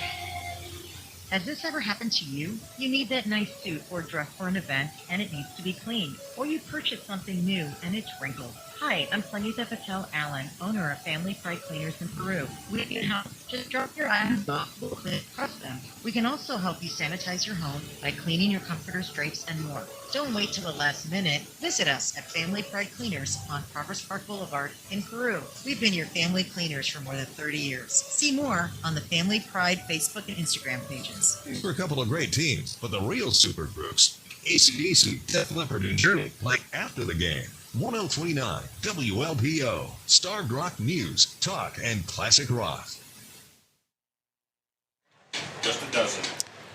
Jeremy Aiken and Derek Brayton back for our fourth and final quarter here at Howard Fellows Stadium. Of course, our fourth quarter action this year brought to you by Spring Valley City Bank. First and 10 LP at their own 13-yard line. It's 21-0 Sycamore. Handoff Arzola. Adrian's got running room again, and he gets it out to about the 18-yard line before he's hammered down. Gain of 5 for the senior running back Arzola. Yeah, we mentioned that he was averaging a little over 4 yards a carry in the first half, and might try to continue to run him. He's continuing to get the job done there. Last 2 carries for 5 each. So Arzola starting to rack up the yardage on the ground. It's been the Arzola show in the backfield, not really anybody else tonight. Of course, Easton Moriarty out with an injury. Second down and 5 coming up for LP as we're just underway in this fourth quarter. In the pistol once again is Persich. Marion going to turn, hand it off again to Arzola. And Adrian gets out to about the 20, so give him 2 yards on that carry. Hey, Pat, just letting you know, So it'll set up a second down and short for LP. It's not letting me see anything, so I'm online. Cavaliers just keep moving forward. You know, it seems like they've had the ball forever here. And they start at the 2. You're right. They're at the 20. They've had it for, well, maybe 4 minutes, but they've gained 18 yards. Third down and 3, a hard-earned 18 yards for sure. Heggie will go in motion for LP. Persich making the handoff. Marion rolling right. He's going to take off and run with it. Slides, and unfortunately... short, yeah. Yeah, that time Marion... I mean, can't blame him for sliding, but that time, boy, if he would have just stayed on his feet for an extra yard, and that's gonna cause LP to have to punt now. So that's tough. Boy, they mark him all the way back at the 21, so they mark him 2 yards short of the first down. He had what looked like the room to get that first down. So unfortunately, the Cavaliers will have to punt it away inside their own 10-yard line. Pasavasic back. Let's see if Zach can put a big boot into this one. Guessing Marion's gotten some orders to not get hurt. Yes. Oh, off the side of the foot for Pasavasic. Goes out of bounds on the LP side of the field. Zach, who's been putting the ball pretty well, just kind of shanked that one, and they're going to, pretty kind, I thought, marking it out to the 34. It's always a judgment kind of call to figure out where exactly the football goes out. Yeah, unfortunately, just a 13-yard punt on that one. Yeah. Steep in LP territory. That's Sycamore quickly out of the huddle here. First and 10 at the LP 34. And they're going to fake the jet sweep. Goucher looking to pass, throwing over the middle. And it was, wow, did he come back and catch it? York. He did. Wow, what a catch by York. Catching it at the 6-yard line, so gain of 28. Goucher to York as he just, I guess he kept it off the turf. And it's first and goal for Sycamore, just like that, down to the LP 6. Sycamore once again inside the Edward Jones Derek Brayton red zone. Goucher has been very good through the air tonight. He, it was 5 for 5 in the first half. He's 9 out of 10. Yeah. I haven't added up the yardage yet, but lots of yards here in the second half. Yeah, they've really opened up their aerial attack in this second half. First and goal, Sycamore at the 6. Goucher going to hand it off to Lee, and he has stood up at about the 2-yard line. And the whistle blows. Mikey Hartman with another tackle for LP. Way too much. So they'll mark him at the 2. 2nd and goal at the 2 for Sycamore. Actually, the ball's inside the 2, about a 1.5-yard line. Under 8.5 minutes to go here. Sycamore safely ahead, 21-0, and are threatening to score again after the short punt. Goucher under center. He'll just take it, follow his lineman, and get in there easily on the backs of his linemen. So a 2-yard touchdown run by Goucher. And the Sycamores extend their lead to 27-0 with the PAT coming up. That was at 8:12 of this fourth quarter. Not exactly the tush push like to do with Philadelphia, but kind of similar to that. They made that easily in the end zone and could have gone halfway through the end zone. So probably, yeah. They might need to do. They could just do that running play over and over. And then when you got Goucher, who's bigger than most of the defensive players. And Frederick's going to try to stay perfect tonight on the PATs. Puts it up through the uprights, and it is 28-0. Sycamore leading LP. We'll take a break, come back. 8:12 to go. Number 2 Spartans are for real. They lead your Cavaliers 28-0. 8:12 to go in the fourth. Back after this, LP football coming up. When a play breaks down on the football field, you've got the rest of the game to make up for it. When something breaks down at home, you need prompt and professional service. That's why at Town & Country Services, their phones are manned 24 hours a day, 7 days a week to ensure that your problems and questions with plumbing, heating, and cooling are all taken care of promptly and professionally. Town & Country Services offer free estimates and affordable rates. Their licensed professionals and friendly staff have been a staple in the Illinois Valley since 1919. They can call anytime in Tonka at 815-442-3415 or Princeton at 815-872-2200. From Princeton to Ottawa, Mendota to Streeter, and everywhere in between, it's Starved Rock Local, 1039 WLPO. Jeremy Egan, Derek Brayton back. It is 28-0. Sycamore leading LP, and for the second time tonight, that was a drive, Derek, that Sycamore didn't have to drive very far. Both of them on I guess misfires on punts for LP. The first half one was a muffed punt where they didn't even get the punt off, and that one just a short punt. So you'd love to make Sycamore earn their points by driving the whole field, but they punched it in regardless. 28-0 Spartans, and Frederick's going to have just shy of another touchback as Arzola catches it at the 1, and Adrian will get it out to about the 18-yard line. So it's been pretty consistent. Cavaliers have been starting every possession right around the 20 or just inside, it seems like. Yeah, kind of the perfect kickoff right there. He continually puts it at the 1-yard line or the half-yard line.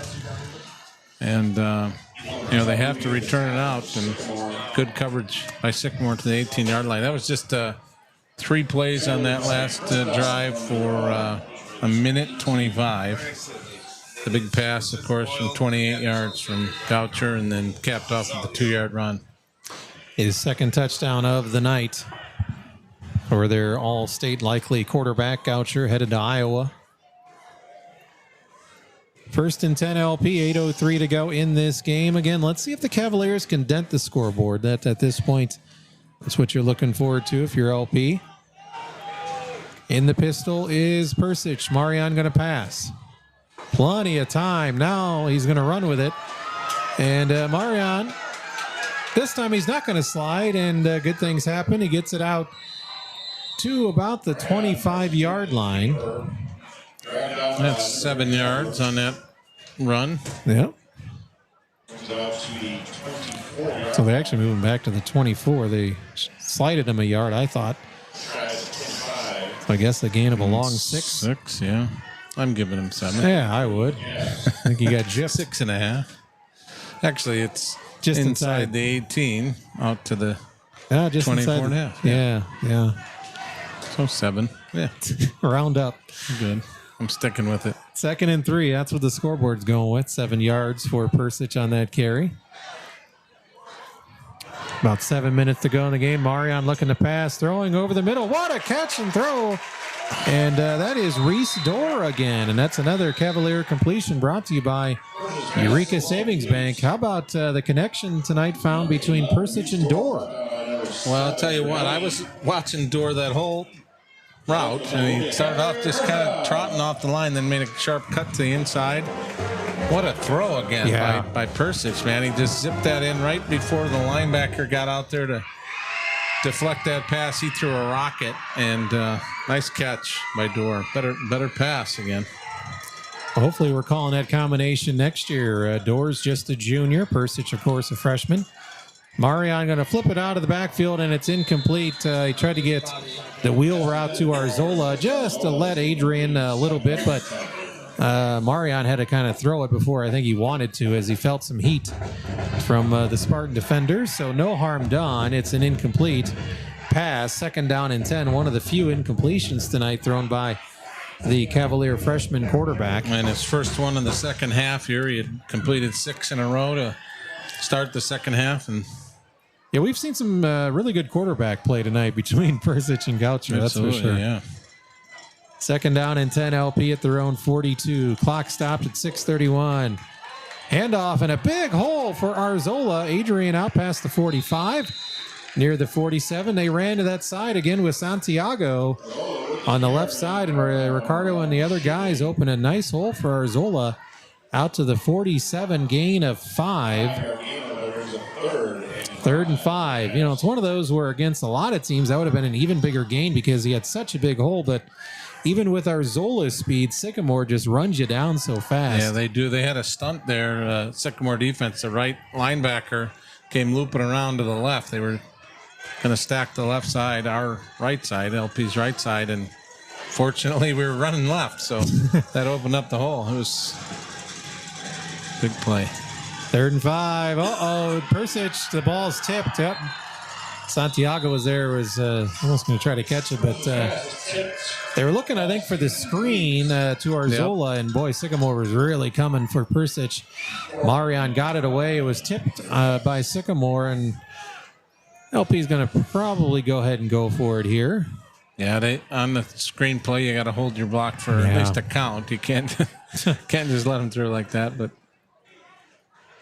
lineman in a bit premature to get out and block for the receiver. You want me to come down? LP might be, let's see. I still got 10 seconds left in the game play clock. Maybe they would use their first time out of the half. 4th and 5 for the Cavaliers. If they don't complete it here, they may not get the ball back tonight. Persich with a pump fake. Marion going to run for the first down and get there. Persich still going. Blow the whistle, please. Yeah, there you go.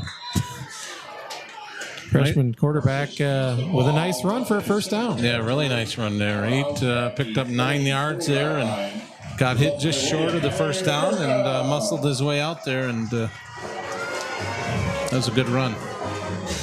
Yeah, we haven't seen him slide since he slid short of the first down, and nothing wrong with sliding, but boy, when Persich has that size and ability, each time he can get some extra yardage, which he did there.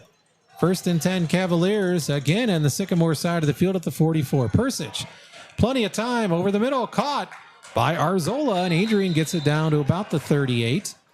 So he looked deep, but then checked it down short, and Persich, another Eureka Savings Bank Cavalier completion. That's a gain of 7 to Adrian Arzola.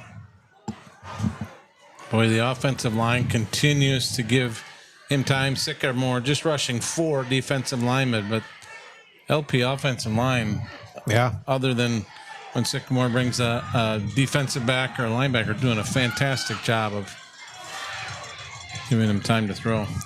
2nd and 3 for the Cavs at the Sycamore 37. Persich saw a hole open up, and he runs forward and gets hit from behind by a couple of defenders, but falls forward to about the 36. So Marion got 1. And it's going to be about a 3rd down and 2 for LP. 4-down territory for the Cavaliers here as we are quickly running out of time in this one. Yeah, another sustained drive for LP. Yep. This will be their 10th play of this drive. Persic going to pass on 3rd and 3. Marion going to be hit. And he hangs on to the football and is able to fall forward. He's still going to be sacked for a couple yard loss, but could have been worse. So it'll be 4th and about 5 for LP now at the Sycamore 38. I'll say 4th and 4. LP with the ball at the Sycamore 38. Again, the Cavaliers have not scored against Sycamore in last 4 meetings. They've had opportunities tonight. More times than not, their drives have marched down into the Sycamore side of the field. Yeah, we're down under 10 seconds. Coach Medina, I think, going to call a timeout. He's asking for one. Play clock was down to 1 second. Yeah, that's all right. 3 minutes to play. That's their first, I think. The second half. Yeah. Sycamore, I don't think, has even used a timeout tonight. The whole game, yeah. Let's see. Persic, 7 out of 9 in the second half.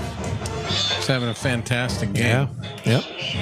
Again, credit the offensive line. You know, Medina is in at tackle now. Santiago's doing fantastic on the left side. I'm missing some guys in the middle, probably, I'm sure, but. Some final scores in, Derek. We'll go and give the finals that we have. Hall loses to Monmouth Roseville 35-14. Princeton beats Mendota 57-14. Heartbreaker for St. B. They've had a couple of those this year. They fall just short to Dwight Gardner South Wilmington 29-27. Marquette over Aurora Central Catholic 47-14. And final, Illini West beats Bureau Valley 34-7. About to go final in Morris. Morris leading Ottawa 52-0. So Ryder Delphi, another one on the offensive line. We're going to give these guys Cameron Taylors. Yep. Doing a great job. I'm missing anyone here. 58, 59. I'm missing one somewhere. 55. The center of that is Gus Konechki. Konechki, yeah. Doing a great job. And there's a nice little throw to Hartman from they get it. Persic down to the 33. Got it by a yard. Knew right what he needed. Yep. That's a smart receiver. Mikey Hartman getting just enough what he needed for that first down.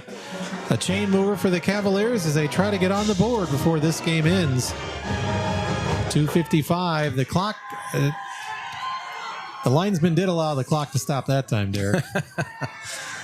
Well, God bless him, right? 2:55 to go in this game. 1st and 10 LP at the Sycamore 33. You can bet Sycamore is going to try to keep LP off the scoreboard here.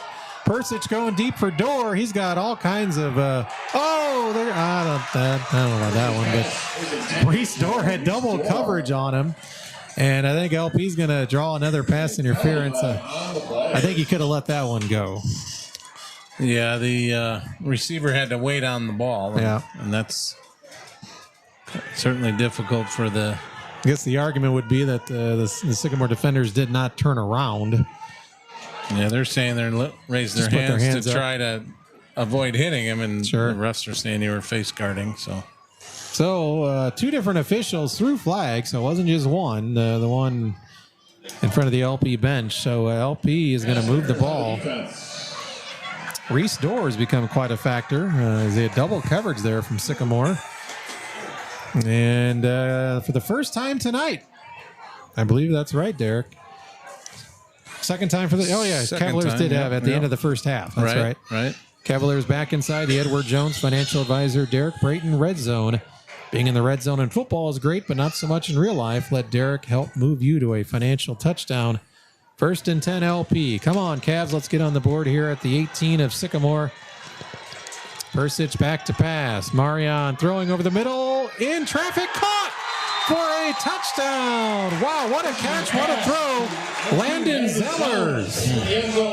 Wow. He found Just enough room did Persich. A perfect throw, and Landon Zellers, the junior, with a catch, 18 yards.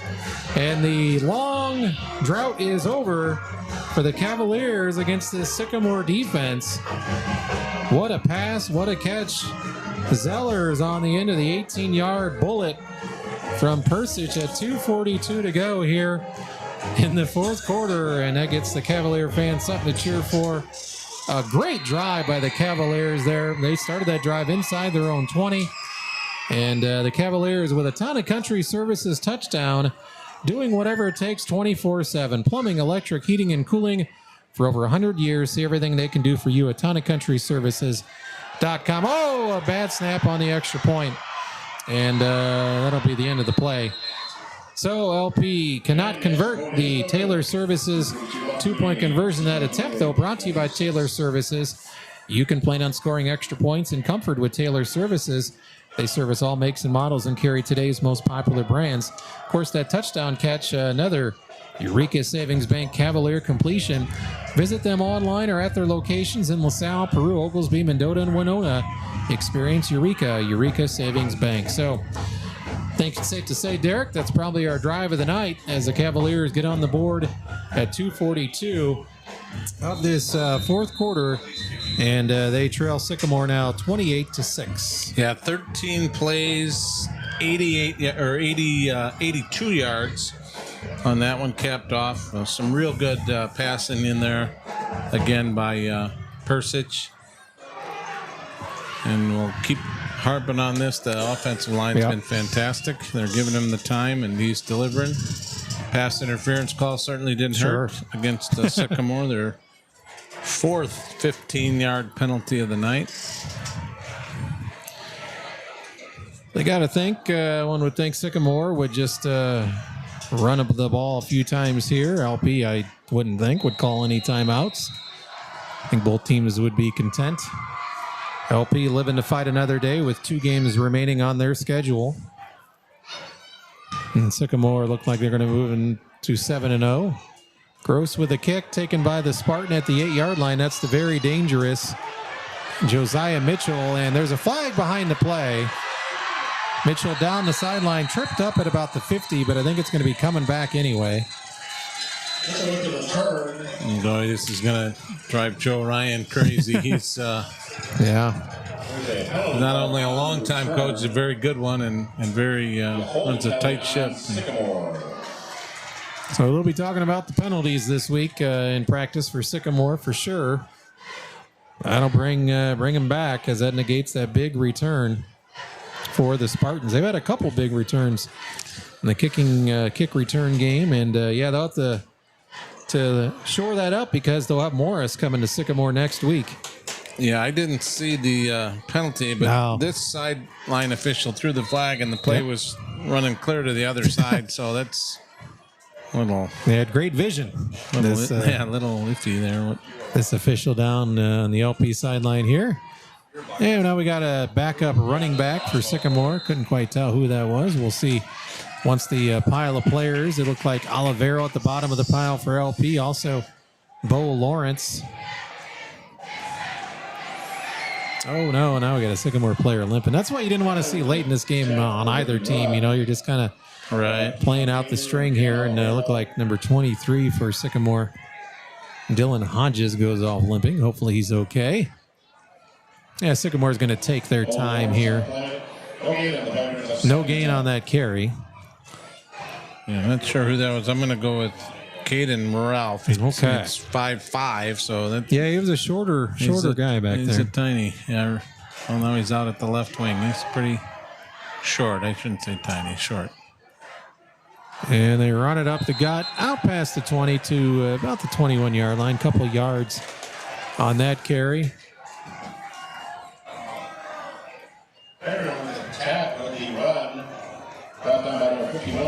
Mike Porter has, of course, the PA announcer has the binoculars, which this is probably a night to have binoculars to try to really zoom in on the Sycamore numbers. Yeah, they are pretty much impossible to see from a distance up here at the press box. 3rd and long. Oh, they're going to pass. And he throws it up. It's intercepted at the 34. 20, 10, 5, touchdown. Interception of pick 6. Is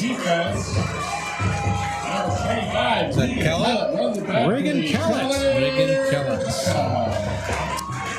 I worried about the 24s where he caught it. Derek, where are you thinking? I was trying to go back. Or was that near the 30? Yeah, it was out near the 30, maybe a little about over the 28-yard line, I think. Yep. We'll go back and review the video.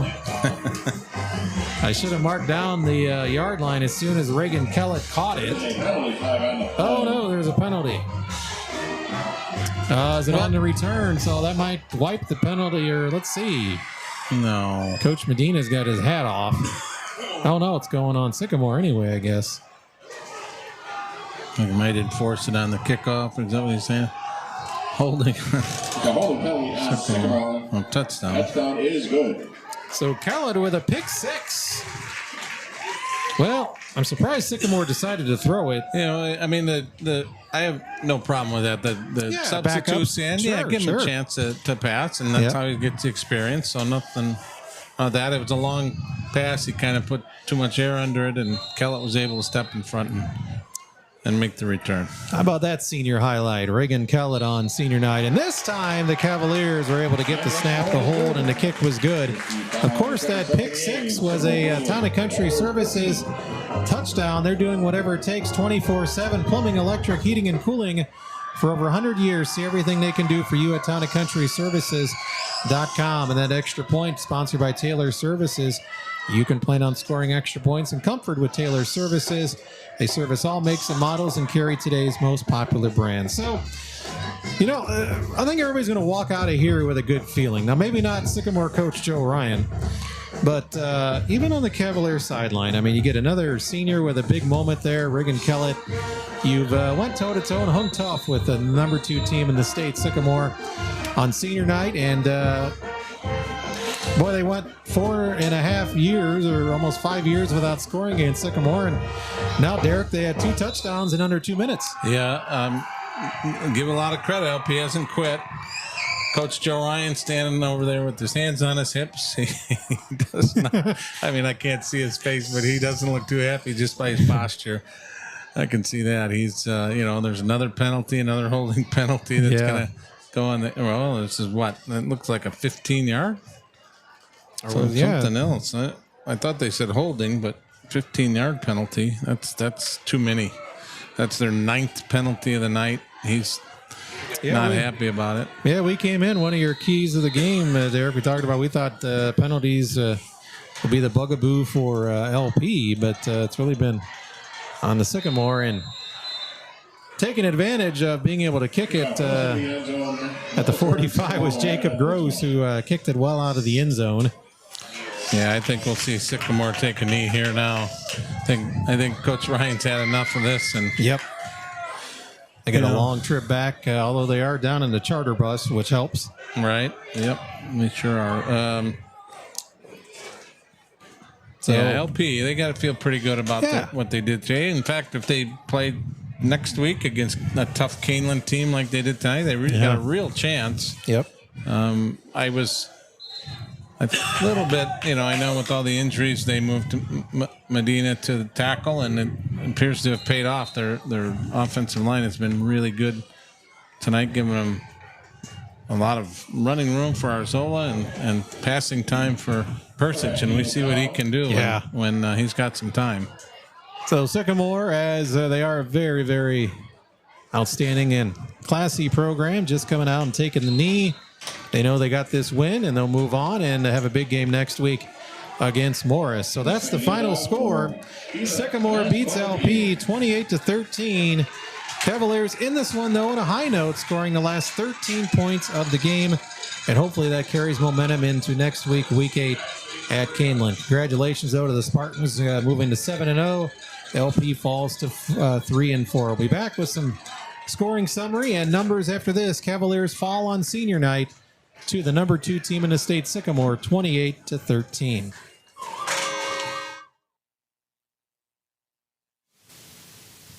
Just like on the field, when it comes to your finances, every play counts. Hi, I'm Mike Porter, commercial lender at Eureka Savings Bank. Whether it's a savings account to help you build your future, a loan to tackle that dream home or business, or mobile banking to keep you in the game no matter where you are, we've got you covered. Because at Eureka Savings Bank, your financial victory is our goal. Experience Eureka. Eureka Savings Bank, member FDIC, equal housing lender. Experience Eureka Savings Bank.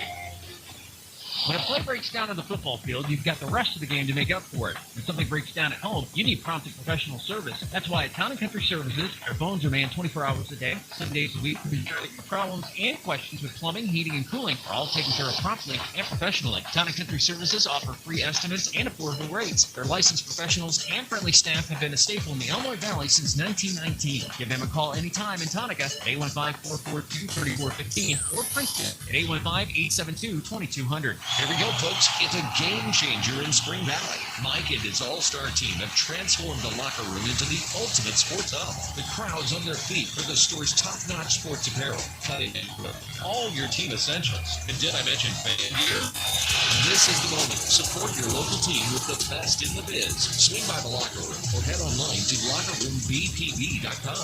The Locker Room in Spring Valley, the undisputed champion of sports shops and service in Starved Rock Country. You were right. You were right. You were right. Well, you were right. When you choose your seed brand, there's winning, and then there's... You were right. Should have gone with Brabant seeds. When you choose Brabant seeds, you don't just win. You get to be right. Don't just win. Win. Talk with your retailer or visit Brabant.com/win to get started. An Illinois Valley tradition for sports continues on 103.9 WLPO. Starved Rock News, Talk, and Classic Rock. Jeremy Aiken and Mike and Derek Brayton back here. Mike Porter was on the PA tonight, and he'll be back on next week as we hit the road. A road game brought to you by Dressbach Distribution. But tonight we were home. It was senior night. Cavaliers lost, but boy, you came through with a push. Like Derek said, the kids didn't give up, and the Cavaliers put up 13 points. Late in the game, they fall 28-13 to one of the best teams in the state. Your scoring summary: Sycamore got on the board first at 4:56. Preble, a 56-yard pass play from Goucher. The kick was good. It was 7-0 after one. Goucher then with a QB dive, 1 yard out at 7:03 of the second. Sycamore leading 14-0. I thought their most impressive drive of the night, their opening drive of the second half. Goucher really showcased his arm, and they had a 28-yard touchdown pass to Wizard. The kick was good. Then Goucher added a 2-yard run early in the fourth quarter. It was 28-0. And Cavaliers with a fantastic couple scores at the end. Zeller's a great catch in traffic, zipped in by Marian Persic. The kick failed at 2:42. And then a pick six with 55 seconds left. Confirmed with Kevin Klum. He matched up with my number, 28 yards on the pick six by the LP senior, Regan Kellett, and Jacob Gross, a fellow senior on senior night, added the extra point, 28-13. Each team with a turnover. Arzola had a fumble. Bodie recovered in the third, and of course that Kellett interception, a pick six in the fourth quarter. 28-13, Sycamore with the victory over LP. Sycamore improves to 7-0, and LP dropping to 3-4 on the season. Again, the freshman-sophomore game was won by Sycamore as well. That score was 20-8. Partner, you got some final numbers for us? We do. I'm not going to total up the time of possession, but LP had it for a long, long time this game, and give their offense credit. That was really their best defense, trying to keep Sycamore off the field, although they did score. Sycamore had just 6 possessions in the ball game. That's pretty good offense for LP to keep them off the field. But some really good performances offensively tonight, all over the place. Persic finished 16 of 22, 154 yards and a touchdown. Really threw some fantastic balls tonight. Offensive line gave him lots of time when he did have the time. He made the plays. I mean, he was fantastic. Mikey Hartman, the leading receiver, 5 receptions for 53 yards. Reese Dorr with 4 grabs for 44 yards, and then Zellers with the touchdown grab. He had one catch for the touchdown, 18 yards. So fantastic job. Goucher might know why he's going Iowa. 9 out of 10, 237 yards, 2 touchdowns, 141 yards in the second half. Preble with the touchdown catch for Sycamore. So he actually had 2 touchdowns. The other one was number 3, which I'm not sure what we decided if that was going to be. Oh no, yeah, we got confirmation Carter that York was Carter York. Okay. And the very, very good Wizard, the last name, Aiden Wizard, we had a Sycamore fan let the station know, apparently. So thank you to the Sycamore fan who was, I presume, watching the game on the Starved Rock Media YouTube channel. So, yeah, Sycamore also, just to note, 9 penalties, 100 yards this game. Didn't really hurt them, but certainly I'm sure they'll want to clean that up. Must be some kind of a milestone win for Sycamore. They're out taking a picture, and they have some kind of like a plaque or something. 200, it says? Is that maybe Coach Ryan's 200th win? I wouldn't be surprised. Yeah, he racked him up over the years. And mentioned 25 years plus coaching, yeah. And I mentioned, too, how this is a classy quality program. You notice they don't sit on the LP logo. Some could say that's silly. Remember the T.O. Terrell Owens thing a few years back? Yep, Cowboys. He was on the star, and somebody came and ran him over out there. And there's just something about that. And I think LP notices that Sycamore, nice job, respectful out there, taking a picture, celebrating their coach in his 200th win. So obviously, we wish Sycamore the best and hope they make a deep run into the playoff season. And LP still in the mix at 3-4 with 2 games remaining. We're going to take our final break. We come back. We'll come up with our drive of the game and player of the game. Number 2, Sycamore wins at LP, but the Cavaliers put up a big fight. 28-13, your final. Sycamore moves to 7-0. Cavs fall to 3-4. Coolmaster, the area's leading home improvement company for more than 60 years, wants to help you with your remodeling project. Reduce your energy consumption year-round with Coolmaster's selection of high-quality, Energy Star-rated windows and doors. Coolmaster also provides high-quality siding, soffit, glass showers, and 3-season roofs. Call 223-8972 for a free estimate, or visit the Coolmaster showroom on 2nd Street in downtown LaSalle. Coolmaster, the Illinois Valley's leader in window and door replacement. Do you see yourself traveling, working part-time, or moving somewhere warmer when you retire? Hi, I'm Derek Brayton, your Oglesby Edward Jones financial advisor, and I want to help make your retirement goals a reality. Let's talk about where you are, where you want to be, and how we get you there. Together, we can plan for the expected and make sure you're ready for the unexpected. Call me at 815-883-9556 or visit edwardjones.com to get started today. Edward Jones, member SIPC. Are you ready for a change that truly makes a difference in your financial journey? This is Jan, and it's time to switch to First State Bank. I get it. Moving your accounts can be a pain. At First State Bank, we have all the tools and support to guide you through every step, making the transition as smooth as possible. We have superior products, technology, and an expert team to make your life easier, just like it should be. Make the switch today. Come see your friends at any of our convenient locations or online at firststatebank.biz. Either way, welcome to First State Bank. Member FDIC. As temperatures start to drop, make sure you're ready for the worst with the tune-up from Taylor Service. To keep you cozy so you never have to hear. Dad, I'm cold. And if your furnace is more trick than treat, Taylor Services carries top brands like Goodman and Amana to keep you comfortable in every season. Search Taylor Services Oglesby today, then call and cozy up. Back. Matt Taylor Services will help you beat the heat and kill the chill. Not all local is created equal. This is Starved Rock Local, 1039 WLPO.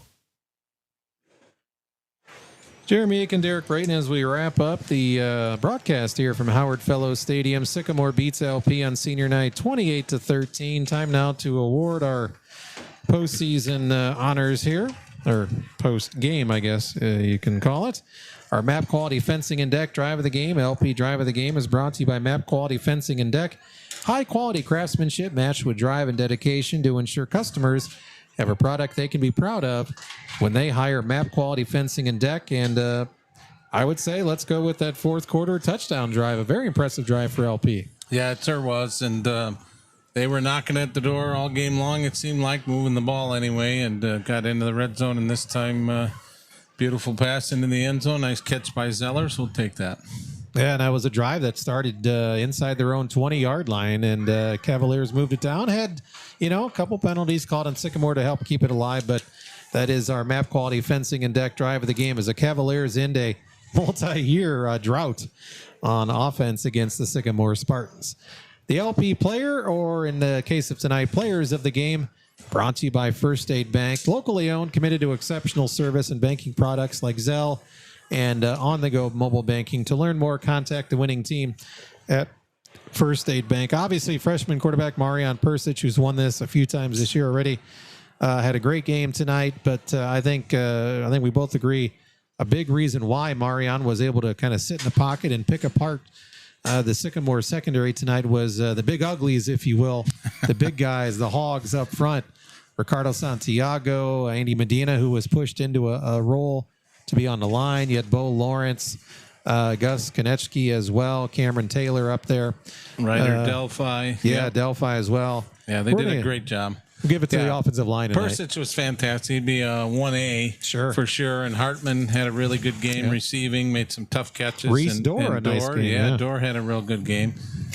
We'll give it to the linemen. They don't get credit usually, and unless your guy's getting sacked all the time, they always get talked about then. So we'll give them the credit. So nice job by the offensive line, obviously, against a very good Sycamore defense, and they held their own oftentimes tonight. I want to thank, of course, all of our sponsors of Cavalier football. Urge you to stop in and do business with all our Cavalier sponsors.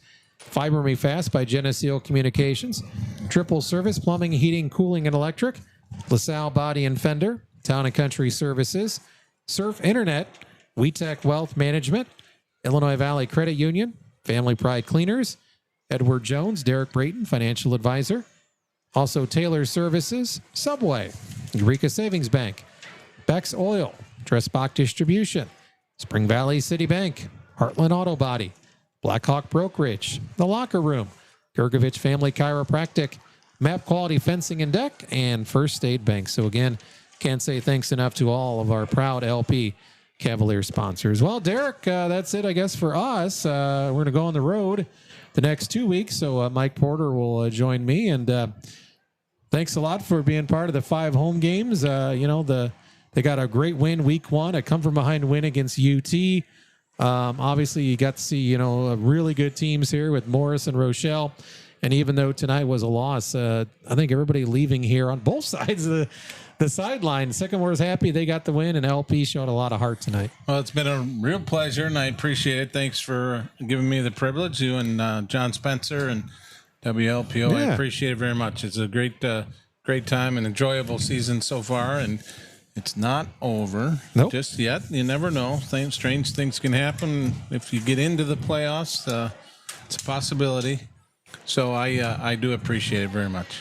Well, always enjoy having Derek on, and best of luck to you. You're going to be at the St. Bede game, maybe hit a St. Bede game or two before the season's over, I think I'll be at there. I got one more home game, I believe. So, all right. I'll probably be there. Sounds good. And, of course, before you know it, it'll be basketball season. So stay tuned for potential basketball coverage here on WLPO. And can't rule out some volleyball postseason as well. So we got some pretty good volleyball teams in our area. St. Bede and LP at the top of the list among those teams. So stay tuned for that. Got a lot of sports coming up. As Derek mentioned, football season not over yet. We'll hit the road next week to Canelan to take on a very good Canelan Knights team, and we'll take the pregame at around 7 o'clock. As always, want to thank Mike Sabatini behind the camera on the Star Rock Media YouTube channel. John Spencer filling in for a little bit as well, so Mike could have a special night. He had a son on the LP band team, so congratulations to Mike with a senior Cavalier tonight. Thanks as always to Michael Redman, engineering back at the WLPO studios, and to Michael Shaw, keeping us up to date with scores at our website, starofrock.media. If you want to see scores from tonight's game, just go to our website, starofrock.media. Be sure to tune in with Rod and John Small tomorrow. John Small will have all the rundown, the recaps of tonight's high school football. Believe it or not, we're already through 7 weeks and down the home stretch of this season. Sycamore wins over LP tonight, 28-13. Hopefully everybody has a great rest of the weekend. Enjoy Burgoo, perhaps. I know a lot of people, I'm sure, will be heading to Utica this weekend. Enjoy yourselves, and we'll talk to you next Friday night.